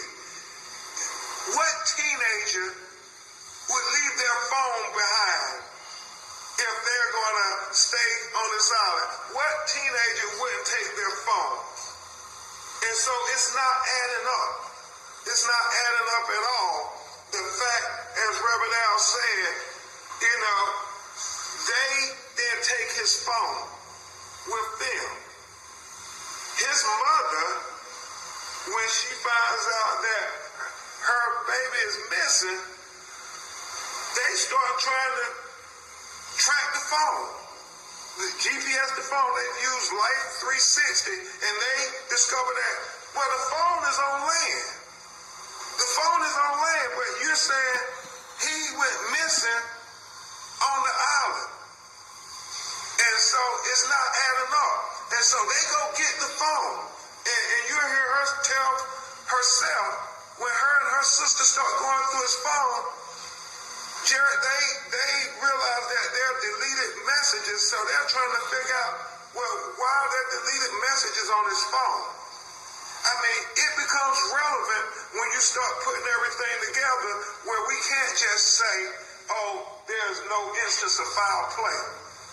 We're going to get to the truth one way or the other.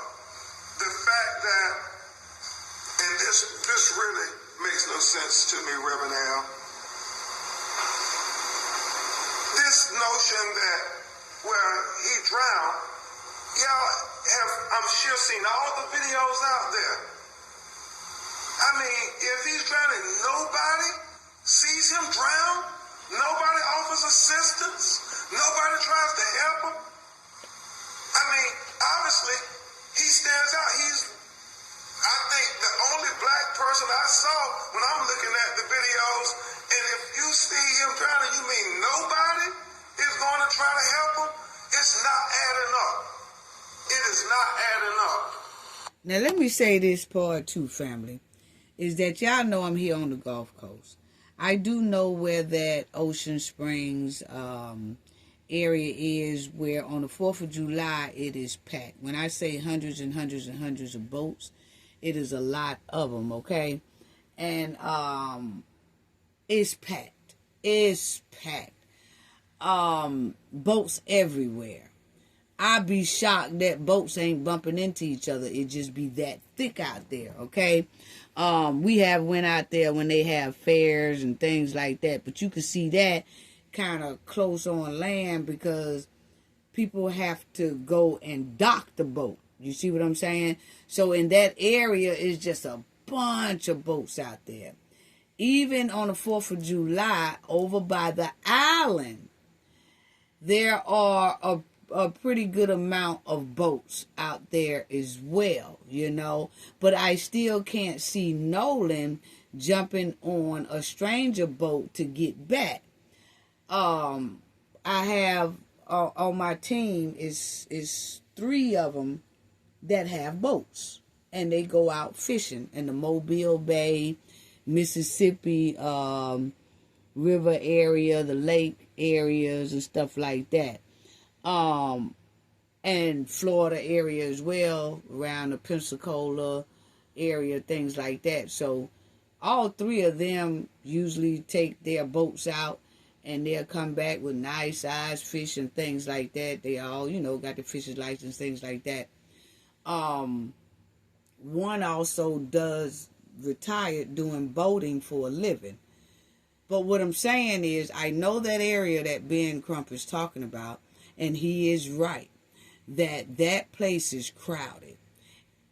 That's about the only time I can say that 4th of July time there, that if a person got in distress, they would be noticed. And it's help like constant right there. Now, I ain't going to say everybody that's boating know how to swim, but what I can say is most likely someone would see you if you was drowning, even at night, because it's just so many people there, you know, and it's lit up, you know, because you got your boat headlights and things like that, so it's lit up. So that kind of was strange to me, too, is when they said he drowned, and I'm like, damn, 4th of July, crowded as that place is, something don't sound right, okay? So I just wanted to say that, and let's finish. And that's why the family, at their behest, we had an independent autopsy being performed. And we thank Colin Kaepernick for helping to pay for that independent autopsy, and we thank Tyler Perry for helping to pay for the funeral, because as Reverend Al said, these were just regular parents going about their life. They weren't expecting any of this, and then we're having to try to hire all these experts to be able to go and see if they can retrieve deleted messages.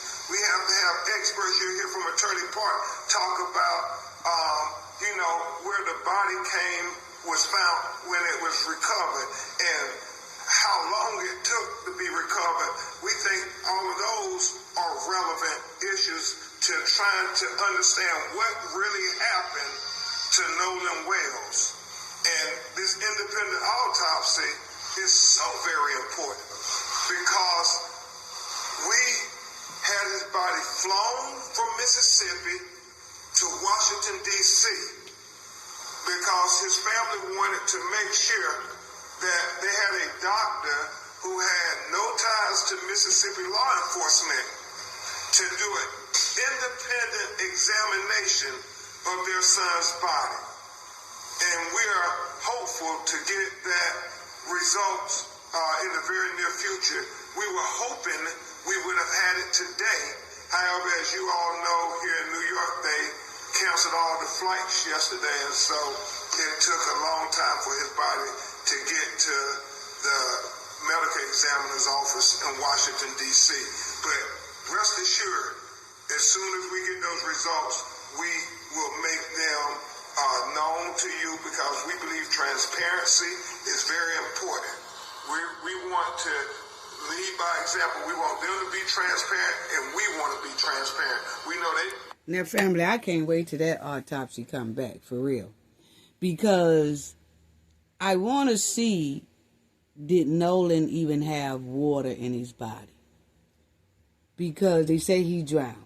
I want to know, did Nolan Wells have water in his lungs? Because if he didn't, that's a whole nother ball game. Because the Mississippi police and everybody instantly, quickly said accidental drowning. And if that independent autopsy come back from Washington saying he had no water in his lungs, that means Nolan was put there after he was just, gone. So who would have put Nolan's body in the water after Nolan was gone? There are some reports, allegedly, family, that Nolan did leave from that there island with the guys, and then they went to one of the guys' pool party at his house, and they said that's when another type argument or something broke out, and then they wouldn't give like Nolan his keys or his cell phone or something like that, but then everybody started fading out and left Nolan there with the guys, and then the next thing you know, Nolan is gone. Now that's allegedly is what they're saying as well. And then, so if Nolan was at a pool party after they claimed he was with this here chick, that means he did get back on the boat with the guys, and they headed to the pool party at one of the guys' home. Allegedly, this is what they saying. And then something happened at that pool party. Okay? And then next thing you know, Nolan is found back by the island. He's washed up over there by the island. So that means somebody would have had to take him back there if something happened at a pool party. And then if something didn't happen at a pool party and something happened while he was on that island, I'm just wondering, did he have, I can't wait till the autopsy come back because I want to know, was it lung or water in his lungs? Because if it was, then most likely he did drown. You know what I'm saying? If not, that's a whole nother ball game, family. That's all I'm saying. So I really can't wait till they get that autopsy, because Ben Crump said he's going to tell the public what the autopsy said. And I do believe that, because I do know that he was a part of Shanquilla Robinson case, and they did get the autopsy released to the public kind of quickly, and me and the Knowledge family was able to go over Shanquilla's autopsy, So I just can't wait to see what Nolan say. Conducted an autopsy. We are waiting on their results as well. The final thing I will say is this. If there are any people on that island, any young people who recorded videos, who witnessed things, who may have saw Nolan at any time on the island, please let us know. Please call BenCrump.com, call the 800 number, just any information. They are desperate. We're in a ferocious pursuit for the truth. And y'all, if it was your child, wouldn't you want everybody who knew something to let you all know? This is a hard one, Real, because it's so tragic on so many levels. Real, before we bring the parents up, why don't you have Attorney Lisa Park, who is helping to head up the investigation with our office. Okay, so now I just pushed it on further to I pushed it on to Nolan's mother. So let's hear what his mother have to say, family. We're gonna miss him dearly.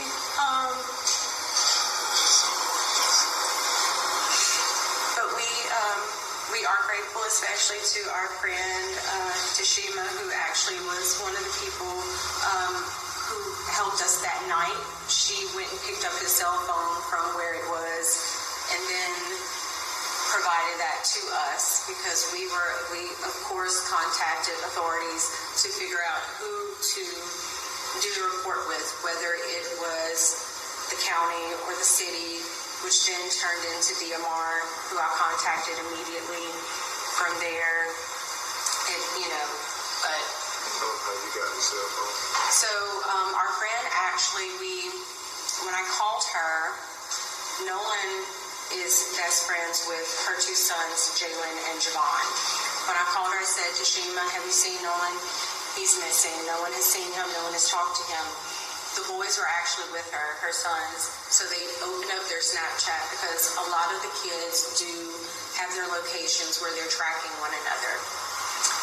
So one of the boys says, well, it's showing that I can't exactly remember what his location was showing, but my Life 360 location was showing something completely different. It was actually showing that his phone was like he was on land. And so we ended up, she received the phone from that parent, and then we met up where his car was, which was at a separate location. There were issues obtaining the key. But now, when his mom family had her 360 track Nolan phone was telling his mom that Nolan was over one of those guys' house because that's where his phone was at. It was saying his phone is at one of his friends' house. So that's when she didn't go over there. One of her friends went over to that friend house location where Nolan's phone is saying it's at. Okay? Okay. So listen to this. Even so, there's just a lot of... Tell them about what happened with the key. So I'm going to let my husband tell you about that because he actually went up to the door to get the key because at that point I was just not, am I right? Now, her friend went to go to that house to get Nolan's phone. Okay? And when her lady friend went over to that house where it's saying Nolan's phone is at, Nolan's mom said that her friend had a hard time getting that phone from those friends. But eventually, they forked up the phone and gave it to Nolan's mom friend. And then Nolan's mom friend got the phone. And she took it back to Nolan's mom. Okay? Now, Nolan keys was somewhere else with one of his friends. So Nolan dad tried to go get Nolan's car keys because Nolan's car was tracked over to this here's other friend's house. So when the dad went to where Nolan's car was, which was over to one of those boys' houses, he then knocks on the door and tells them, hey, I need my son's keys out your house. And then he's going to tell you how that went. Okay? This has just been an awful situation. Just terrible. Hey, Omar wants father. Now, this is the father. Okay, so the situation with the key. When we got to the house, a few of his friends, they were already there. And they were at the door in the house, asking questions. So when I walked up, they were getting, things were getting kind of intense. So I turned to them and told them, I need you guys to calm down. I don't do this to me right now. I need them to kind of trust me so they can give me something.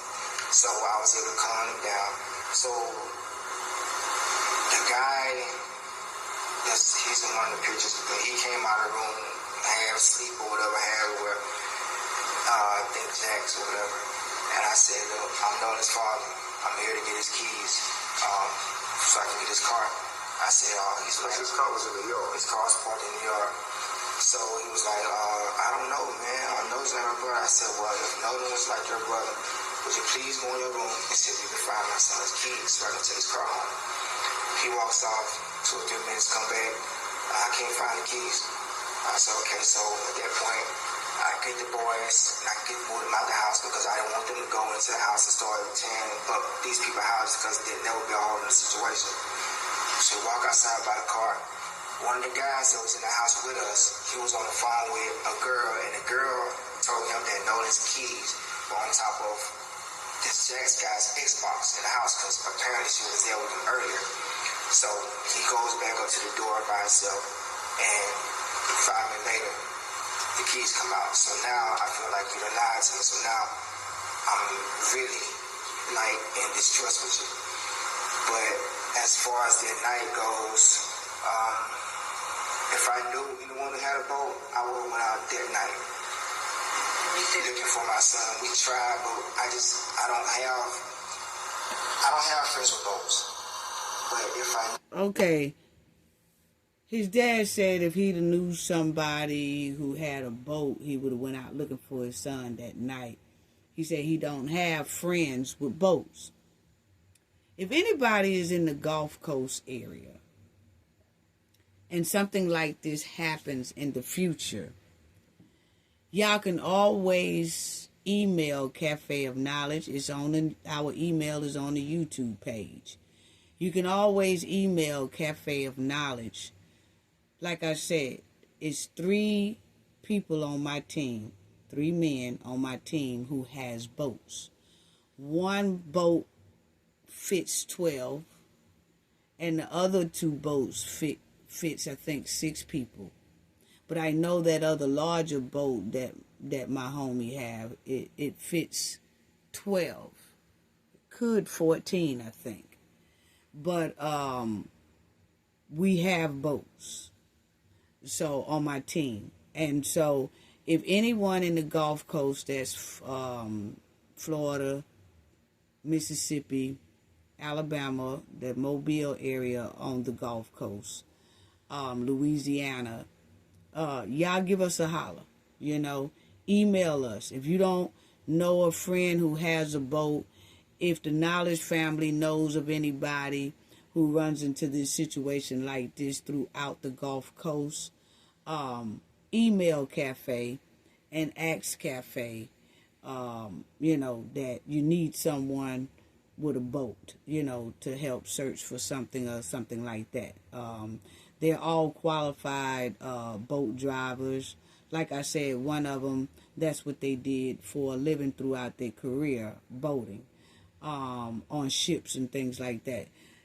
And they do the engineer work, the guiding, all that. So very experienced. So if anybody throughout the Gulf Coast needs someone like that, just email Cafe of Knowledge, and I will surely get back to you. We check our emails every day. Okay, so just wanted to put that out there because it hurted my feelings to hear the dad just say that if I knew someone with a boat, I would have went out looking for my son right then. And we do have a crew who can get to Ocean Springs within 30 minutes with their boat. Probably quicker than that. Because they're in that area, kind of, So that's all I wanted to say. I just felt kind of heartbroken on that. And that he also said, the father said that when he went to go get those keys, family, is that the guy in the house was saying, hey, I don't know where his keys at. I don't know where his keys at. Trying to get a dad a hard time. And then he said another guy who's in the picture, he was on the phone with a chick while Nolan dad was there. And the girl can hear the dad asking for the keys. And the girl must have been over there earlier because she said Nolan keys was up there on top of the console, the game console, right there in the living room. She blurted it out. So the guy went in there and got the keys off that console and gave it to the dad. And then the dad said, well, see, now I feel like y'all lied to me. But I don't think the one on the phone with the girl lied to him. I think it was the other guy who come to the door was saying, we don't know where his keys at. He was the one that's making it a hard time. But then you had another guy who was on the telephone with a chick, and she told it while he was on the telephone with her, and Nolan's dad heard her. And then that's when that boy said, oh, and he went back in the house. He retrieved the keys off that game console, and then he bought the keys to Nolan's father. Wow. All right, then, family. It sounds like a lot of people got something to hide to me. I would have went out that night, and just so happened that his coach saw all the stuff on Facebook. Then his coach saw. So let's hear that. Hold on, I want to hear the dad. I think Jax or whatever. And I said, look, I'm Nolan's father. I'm here to get his keys, so I can get his car. I said, his car was in New York. His car was parked in New York. So he was like, I don't know, man. I know he's not my brother. I said, well, if Nolan's like your brother, would you please go in your room and see if you can find my son's keys so I can take his car home? He walks off, 2 or 3 minutes, come back. I can't find the keys. I said, okay, so at that point, I get the boys and I move them out the house because I didn't want them to go into the house and start tearing up these people's houses because they'd never be all in the situation. So we walk outside by the car. One of the guys that was in the house with us, he was on the phone with a girl, and the girl told him that Nolan's keys were on top of this Jax guy's Xbox in the house because apparently she was there with him earlier. So he goes back up to the door by himself, and 5 minutes later, the keys come out. So now I feel like you done lied to me. So now I'm really like in distrust with you.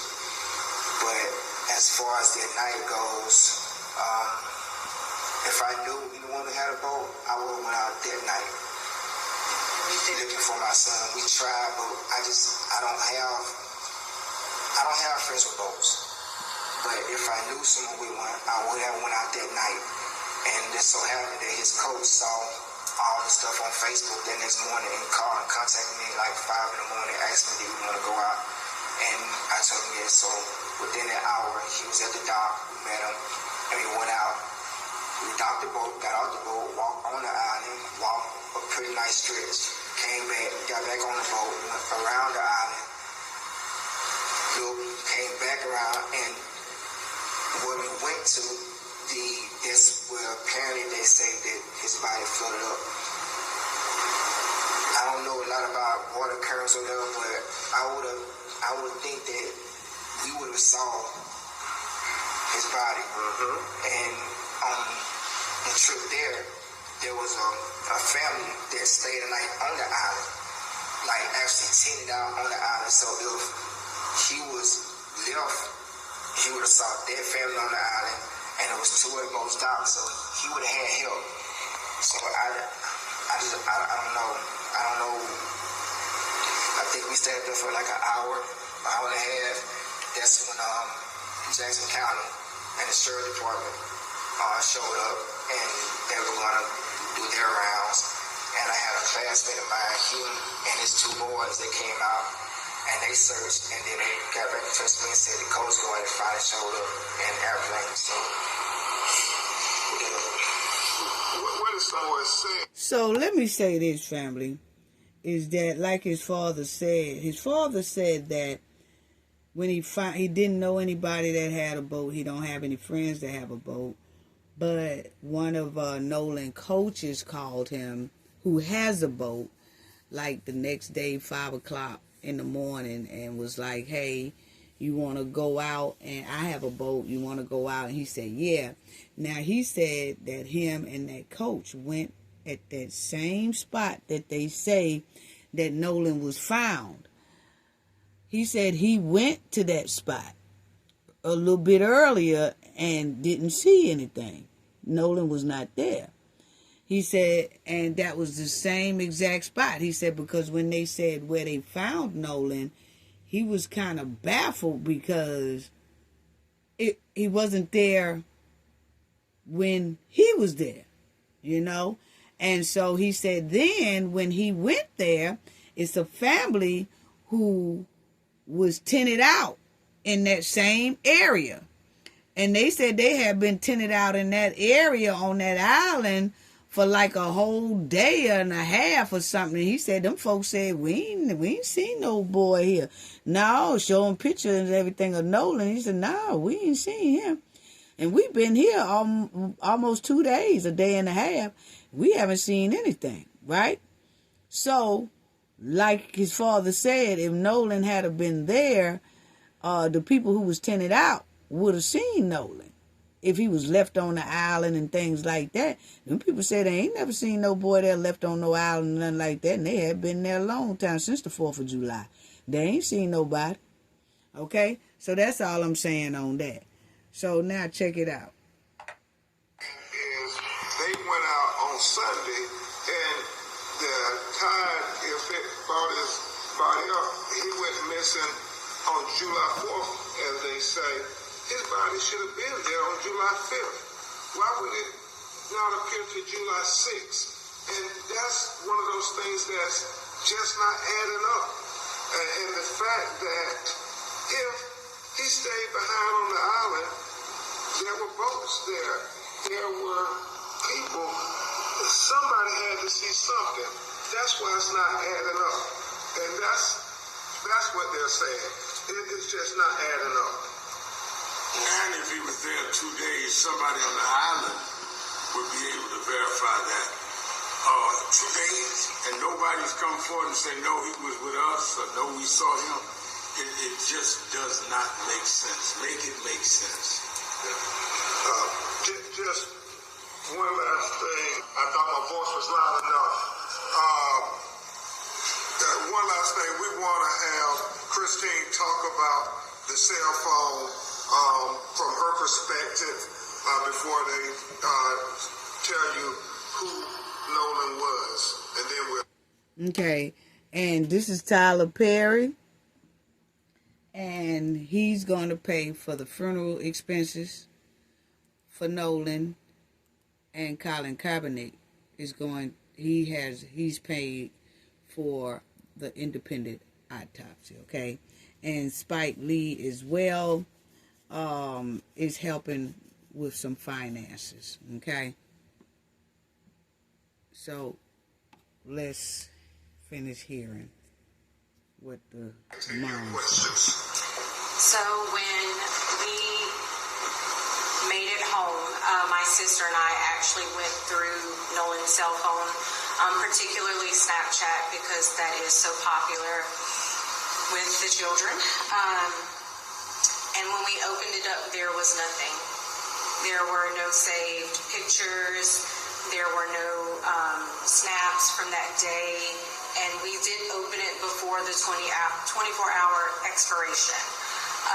So we found that very concerning, only because anyone who's ever been around Nolan will tell you at social gatherings, he's taking videos, he's taking pictures, he's even come up to me when I'm getting ready to go to bed, hey Mom, come on, take a picture of me.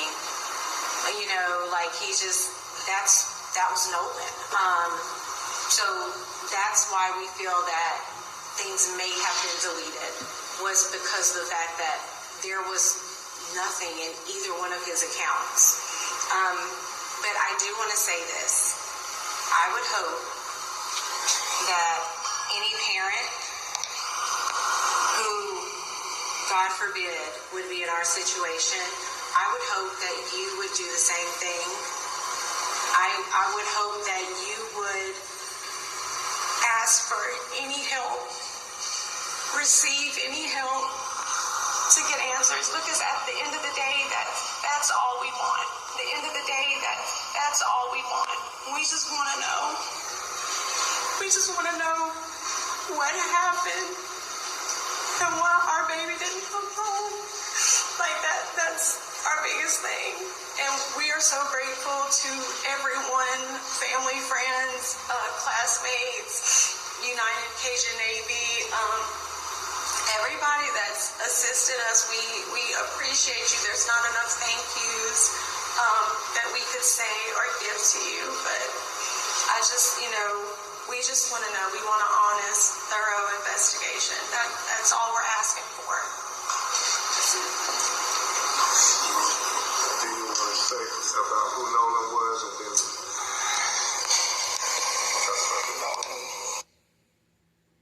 Wow.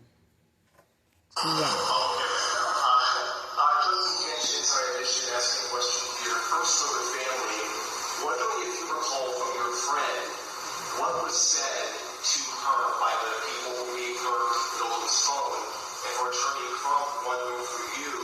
At some point, will that phone be given to police for their investigation and express interest? yes? Now that reporter just asked Nolan's mother, what did her friend say happened when her friend went to go retrieve the phone from one of those boys' houses that had Nolan's phone? The exact wording of the exchange, it was through phone, because again, we were busy trying to figure out who was going to take the missing persons report. Just because when it's in water, when it occurs on the island, it's not necessarily the city or the county, because then it becomes an issue of jurisdiction. So, like I said, she went... And that's another thing that she just said, family, that people needs to be aware of. I don't think many people understand that as well. When your kid is out on water, if they are on water or island with water, something happens and things like that, it's hard to find where that jurisdiction belongs, okay? Like Nolan, this happened on that island, which is not part of the city, and then the county will say it's not part of us either. So now you're running into a jurisdiction problem, okay, of who is responsible for this case, or who's going to be responsible for investigating this case and getting to the bottom of this case. You then will run into a problem of, on water, it's hard to say what jurisdiction is what. So that's what his mother is saying, that her friend went to retrieve the phone because when she was doing the missing person thing and was trying to get some help, she was running into a jurisdiction problem, that the city was saying, oh, that area is not part of our city. And then you go to the county and they say, well, no, that area is not part of our jurisdiction either. So you just had a back and forth of who jurisdiction is it. So you have to be aware of that when you're running into lakes and riverfronts and things like that, because if something happens to them, it's hard to pinpoint who owns that jurisdiction, and especially if you don't know where that person is yet, or what happened to that person at that time. Where were they? Was it in the city jurisdiction or was it in the county's jurisdiction? You know, so you can run into problems like that. So people need to be aware of that as well as they enjoying the water and hopping all off in waters and stuff. You have to know where you are and what jurisdiction you are in, because you could be in a jurisdiction that don't even have, you could be where it don't even have a jurisdiction. Like that's just free land. It's not part of the city. It's not part of the state. It's not part. It's not part of anybody to say we'll take responsibility for this case. So you have to be aware of that, and a lot of people are not. And Nolan's mother just explained that she was running into that problem. Okay. And spoke with, I cannot remember. I'm so sorry. My brain is everywhere. So now she's telling about her friend going to get the phone. She went to the house and retrieved the phone. She said, I have his phone. The phone was okay. As far as like appearance goes, it didn't look damaged or anything. And so then after that, we met with her at the other house where he had stayed the night, July the 3rd, where his car was. Because it was important for us to try to retrieve everything of his that we could. But it, honestly, for both instances, it was a runaround because I know she had issues getting his phone as well. and she ended up calling me, and I think I spoke with the mother. She put me on speakerphone, and I was like, hey, yes, I'm Christine, I'm Nolan's mom. We need his phone. We're trying to find him. Yes. I guess, okay, we'll go her and then you. I guess let me answer the second part of the question. So we're running into a problem, I see, family, and it's not a good problem either. But we're running into this thing where you heard Nolan's phone was with one boy over one boy's house, and his keys in his car was over another boy's house. But all of these guys is the ones he was with when he came up missing. But it's strange that his phone comes back, but it's with one of the guys, and then the car and the keys is at another house at that guy's house. So you got his belongings spread over two houses. Why is that? Smells like skunk meat. Now, listen to Ben Crump's last statement. Absolutely. After our experts be able to examine the phone, we will let the Mississippi investigators examine the phone. And it's fortuitous that they have the phone, because normally in these investigations, as you know, Reverend Al, they will have the phone and stuff, and they will keep it for months. And the family just be in limbo. But thank God we have the phone now. We're going to do it expeditiously and give it to them to examine it as well. Anna Hector with CBS News. So you said that he stayed the night at a friend's. The first question is, did he stay with the friend that he went on the boat with? Yes, he did. And my second question is, has anyone come forward and provided you with other photographs or videos from Horn Island from July 4th that afternoon? They're starting to send them to our office, and that's what Attorney Park was being so adamant about. Please continue to send whatever videos you got, whatever pictures you got, and we're very thankful that some young people have done that. Okay. Wow.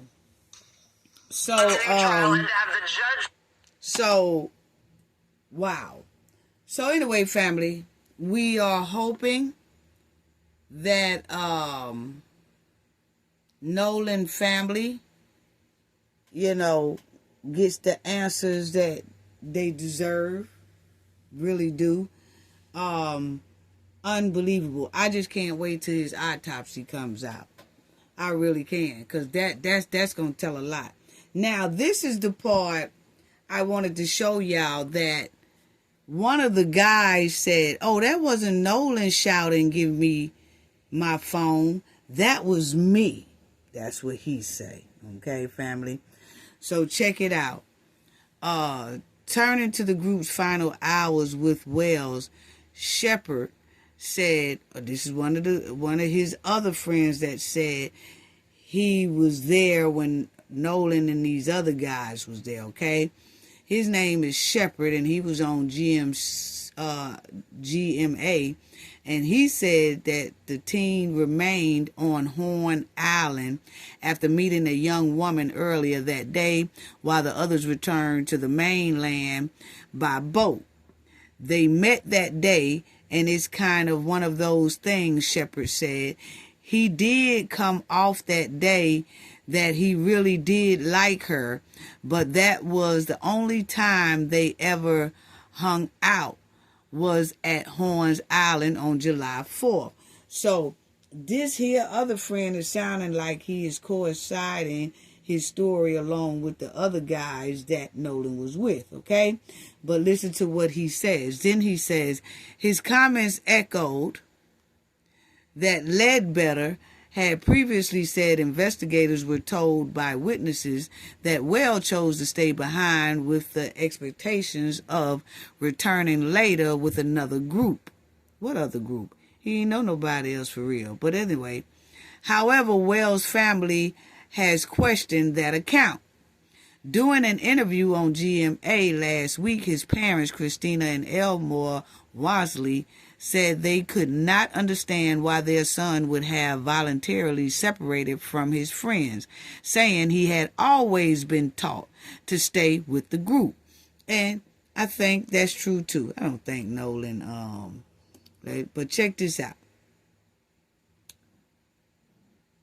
Both interviews addressed a viral video that the Wells family attorney previously indicated captured their son during a confrontation before his disappearance. Okay? Shepard corrected that, saying on GMA that a voice heard shouting in the clip belongs to him.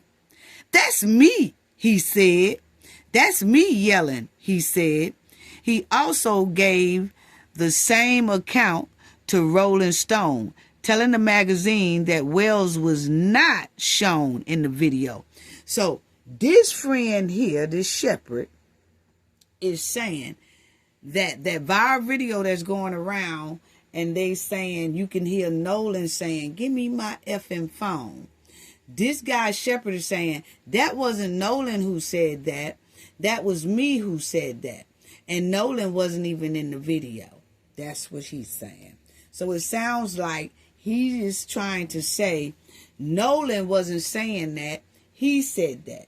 But the only person that would know who voice that is, who was yelling that, give me my effing phone, is Nolan's parents.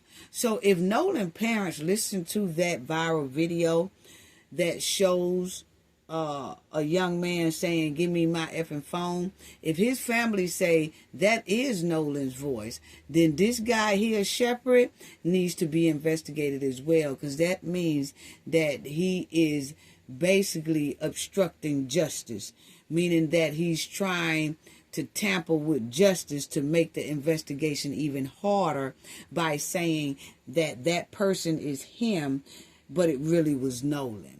So they need to really find that out, if that voice was really Nolan saying that, or was it this guy here, Shepard, saying that, like he claims it was him who said that. Yeah.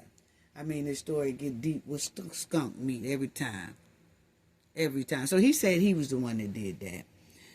They also wondered what happened to Wells' cell phone amid his disappearance. Christina told GMA that his phone was recovered after a friend tracked it using an app, and its location history appeared inconsistent with what friends had reported seeing through Snapchat. Okay, so they had deleted Nolan's Snapchat, and this is the island that Nolan was found on, and the island that they all went on. And as y'all see that island, and you see all that body of water, that is true. You cannot walk back to the mainland, man. You need a boat to get back to the mainland. It's nothing but water out there. That one little island just sits out there by itself. You need a boat to get there, and you need a boat to get out.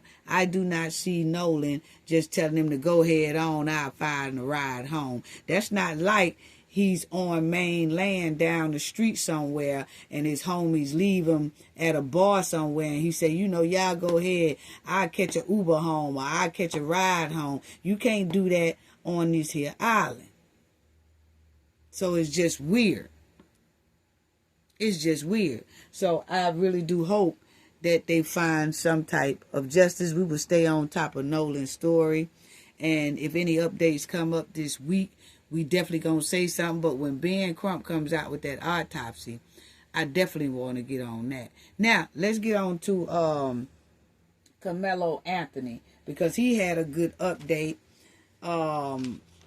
while I was gone, you know, with the reunion. And I did hear that Karmelo and his lawyers have put in the appeal, and they are also asking for a new trial. And they are also asking for a new judge as well. Good. We love to hear that news. And we love that they are moving swiftly on Karmelo Anthony case. And they are moving swiftly, and I'm so glad that they are, because appeals take about 18 months anyway. And this new trial thing, there's no telling how long they're going to try to stall this out, because Collin County, as we all know, is full of skunk meat, and they conduct their court like dumpster trash, okay? They was doing some dirty work up in there, some janky work. And we're going to talk about that too more in the next video. It's just this video is getting a little bit too lengthy. But I did want to talk about, family, the update of Karmelo Anthony's lawyers putting in that appeal and asking for a new trial and asking for the judge to be removed from this case, okay? Great thing. That is great. So check out what they said about the new update. As he appeals his murder conviction. The 19-year-old is serving a 35-year sentence for killing Austin Metcalf at a Frisco track meet last year.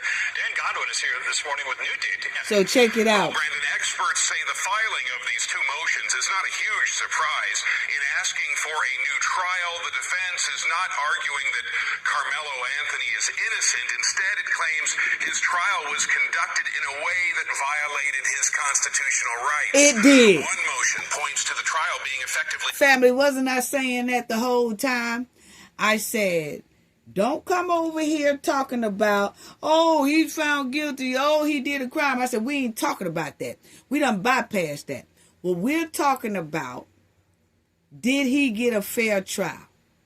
And I said, no, he did not. I said they violated Karmelo Anthony's constitutional rights throughout this trial. And that's exactly what his lawyer have in the paperwork. That Karmelo Anthony's constitutional rights was violated. Just like I said. Yeah. Yeah. Closed to the public with no media cameras allowed in the courtroom. Anthony's defense team argues that was a violation of his Sixth Amendment rights to a public trial.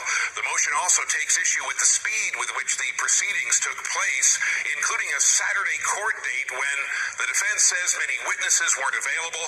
Anthony has a new legal team that's working the case pro bono, meaning free, after Anthony said he had no money to pay for ongoing attorney's fees. In a separate filing, the legal team is asking that Judge John Roach be removed from all appeal proceedings. Good. They say he made problematic comments during a TV interview after the trial. The defense team also alleges the judge gave biased instructions to the jury that made it difficult for the panel to consider Anthony acting in self-defense. Last month, Anthony was convicted of murdering 17-year-old Austin Metcalf at a Frisco track meet. Anthony did not testify in his own defense. His attorneys claim, had he taken the stand, it could have introduced evidence that both sides had previously agreed would not be brought up in trial. And they say that influenced his decision to avoid testifying. Judge Wow. is expected to refer... So, see, that's why Karmelo Anthony did not testify inside of court, because the prosecution reneged on a deal that they had.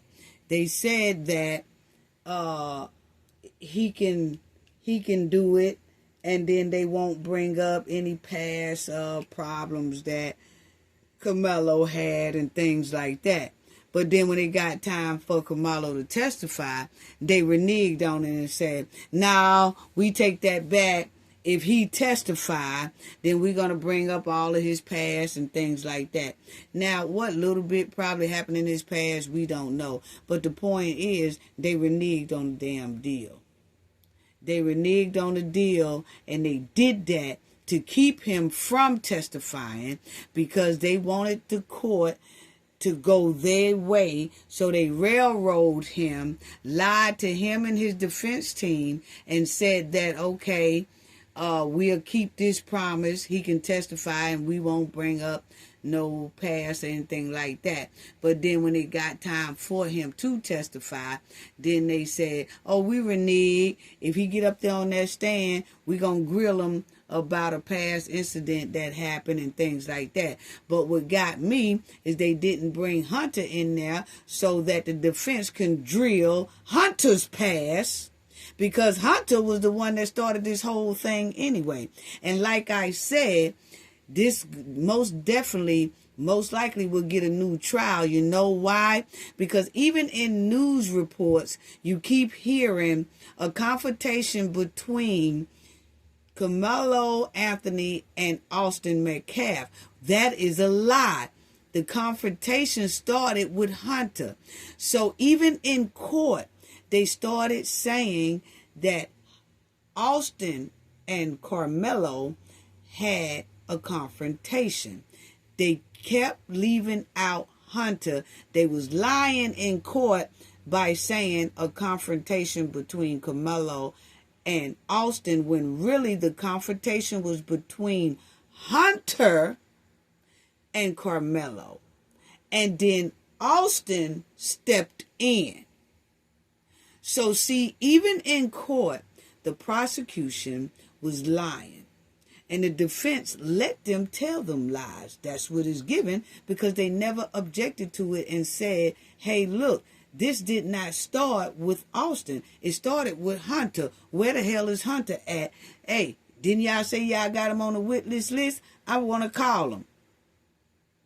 But for some reason, they kept ignoring that.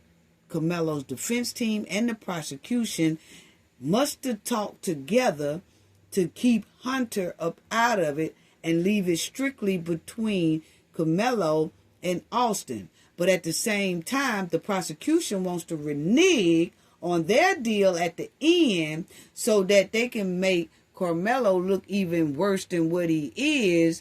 But then they was lying in court the whole time by not telling the truth about how this incident even happened, because Hunter said it out of his own mouth that he started it. He said, I asked him who he was, and he said Karmelo. He said then Karmelo got smart with him and his brother stepped in. So see, they lied in court. Actually, this whole thing should be overturned and thrown away, because the prosecution intentionally lied to save Hunter so that they can bury Karmelo. That is discrimination, violation of his constitutional rights, and violating his Sixth Amendment and his Fourth Amendment. So everything that me and the Knowledge family had been talking about this whole time, when I was bringing out a lot of different things that went wrong within this court, his lawyers wrote it on paper damn near the same way that I said it from the beginning. All you got to do is listen and see and read some of the things that was said in court when we was going over each court day that they had. I was saying this was wrong. They wasn't supposed to let the witness say this. This was wrong. That was wrong. The judge was wrong on this, that. And come to find out, his dream team lawyers got basically the same thing that the Knowledge family and I had already talked about. So this thing should be thrown out, because the prosecution, that whole courtroom was a lie. That whole court session was a lie, because they kept starting off with Austin, and it did not start with Austin. It started with Hunter. So they all stuck to the lie with jumping over the beginning of Karmelo and Hunter, and they just started with Austin, which is deception to the court, deception to the jury, which will not give Karmelo a fair trial, because they was being deceptive by leaving things out, and that was an important part of this whole case. Hunter telling Karmelo to leave, because now you're adding two of the twins, not just one. Two of the linebackers, not just one.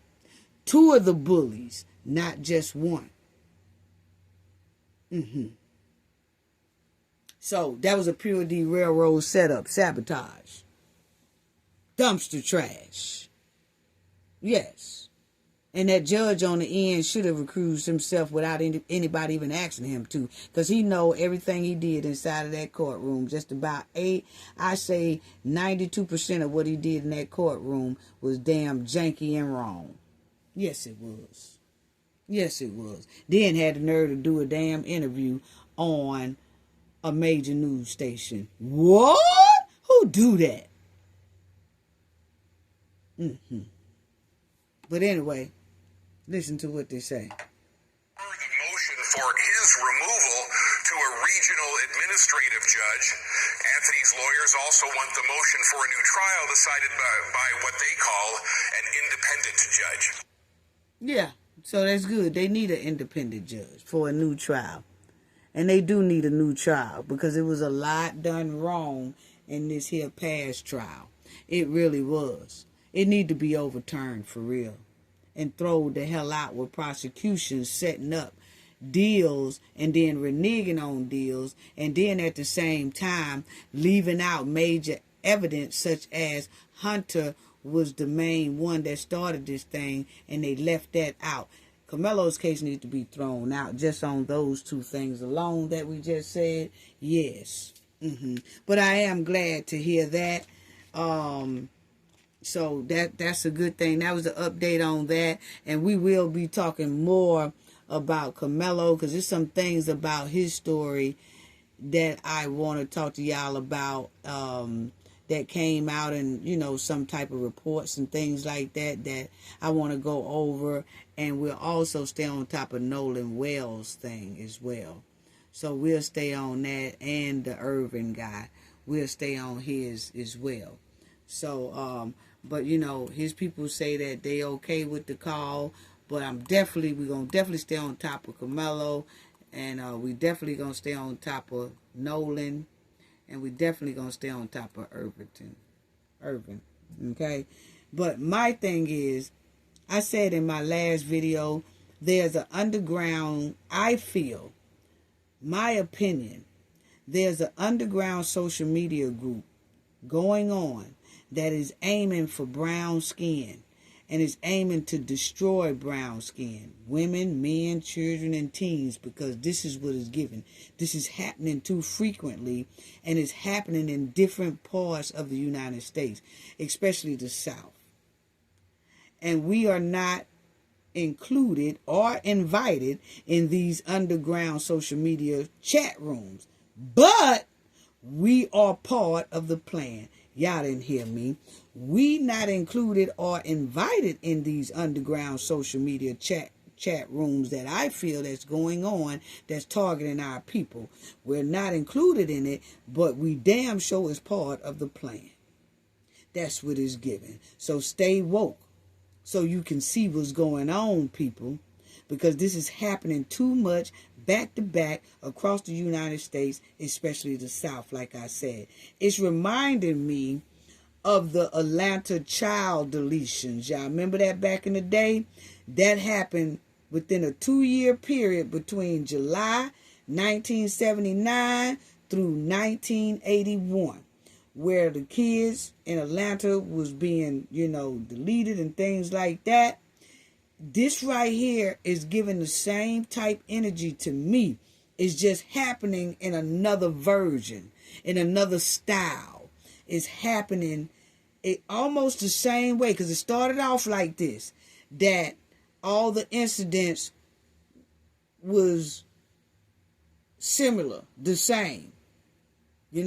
Like they was passing, our black kids was passing in a certain fashion.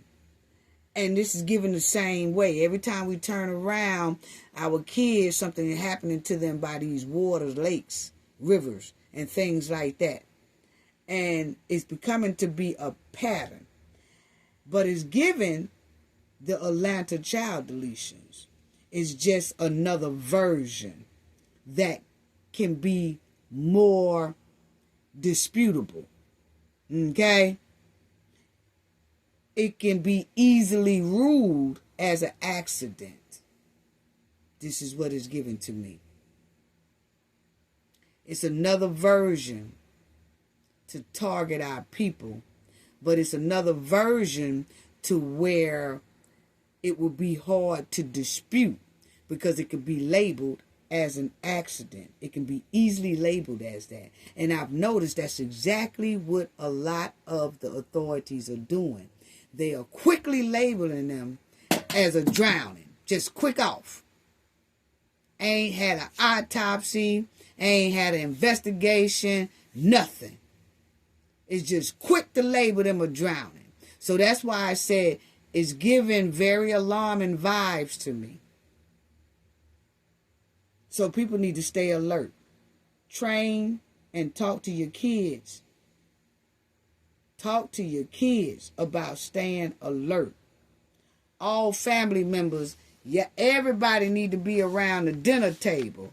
Breakfast, lunch, and dinner talking to their kids about these snake of me friends. We need to have a conversation with our youngsters. Doing breakfast, doing lunch, doing dinner, so they can be more aware, more alert, stay on code, and stop being caught up with these devils who are snake-a-me's around them. Because I'm so tired of doing these type of terrible stories about our children. And I'm going to start, like I said, riding the parent bumpers, the guardian bumpers, because it shows that they are the ones lacking with having these snake-a-me conversations with their children. You know? And like I said, it's nothing wrong with having friends of different ethnic group. It's nothing wrong with, hey, people say, I don't see color. That is fine. Ain't nothing wrong with that. But what we are saying, you ain't got to see color. But you better see how to protect the safety of your life. Y'all didn't hear me. You ain't got to see color. But you better see how to protect the safety of your life. Yeah. Because you mean tell me you have more confidence in someone else than you do to protect yourself? That's something wrong. That's a red flag right there. It's no way I'm going to be around a bunch of friends and act like I cherish them more and that I think that you know, can't no harm come my way because I don't see color. Nothing can happen to me. So I give up all the protection over my body because I'm so into the people I'm hanging with.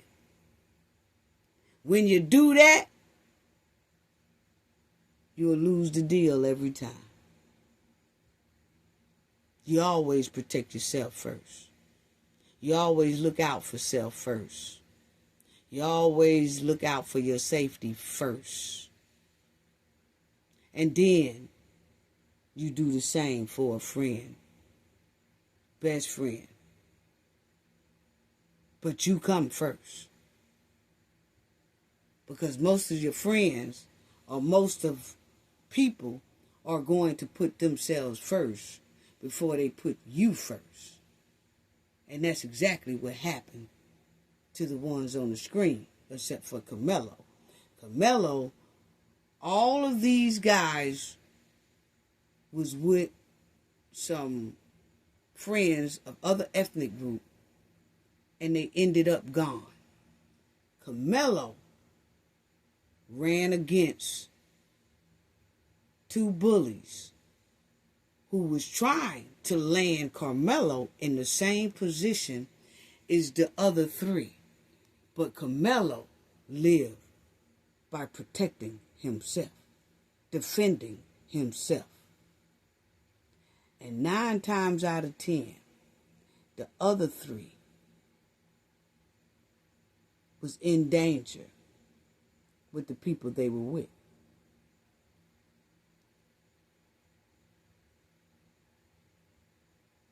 And most likely didn't have time to save themselves.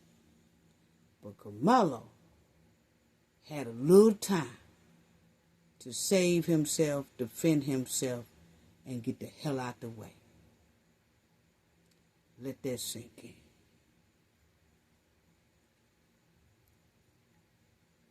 And it's too many of our children are being taken from us from these so-called accidents. Or either they being put away for life with 35 years intentionally. Let me say that again. It's too many of our children being taken from us because of so-called accidents. And then you got some of them being taken from us and being sentenced to 35 years intentionally. So you got the ones that's saying our kids accidentally drown, and then you got the other versions that's intentionally putting our kids away. So you got the accidentally deletions, and then you got the intentionally incarcerations. Y'all better goddamn talk to your kids. That's all I got to say about that. Gain knowledge to prevent blockage. And we all know what that means. The more you know, the harder it is for anybody to block you out from your goals and success. And let me say that again. Let me say that again. Gain knowledge to prevent blockage and accidents. Because the more you know, the harder it is for anybody to block you and destroy your success.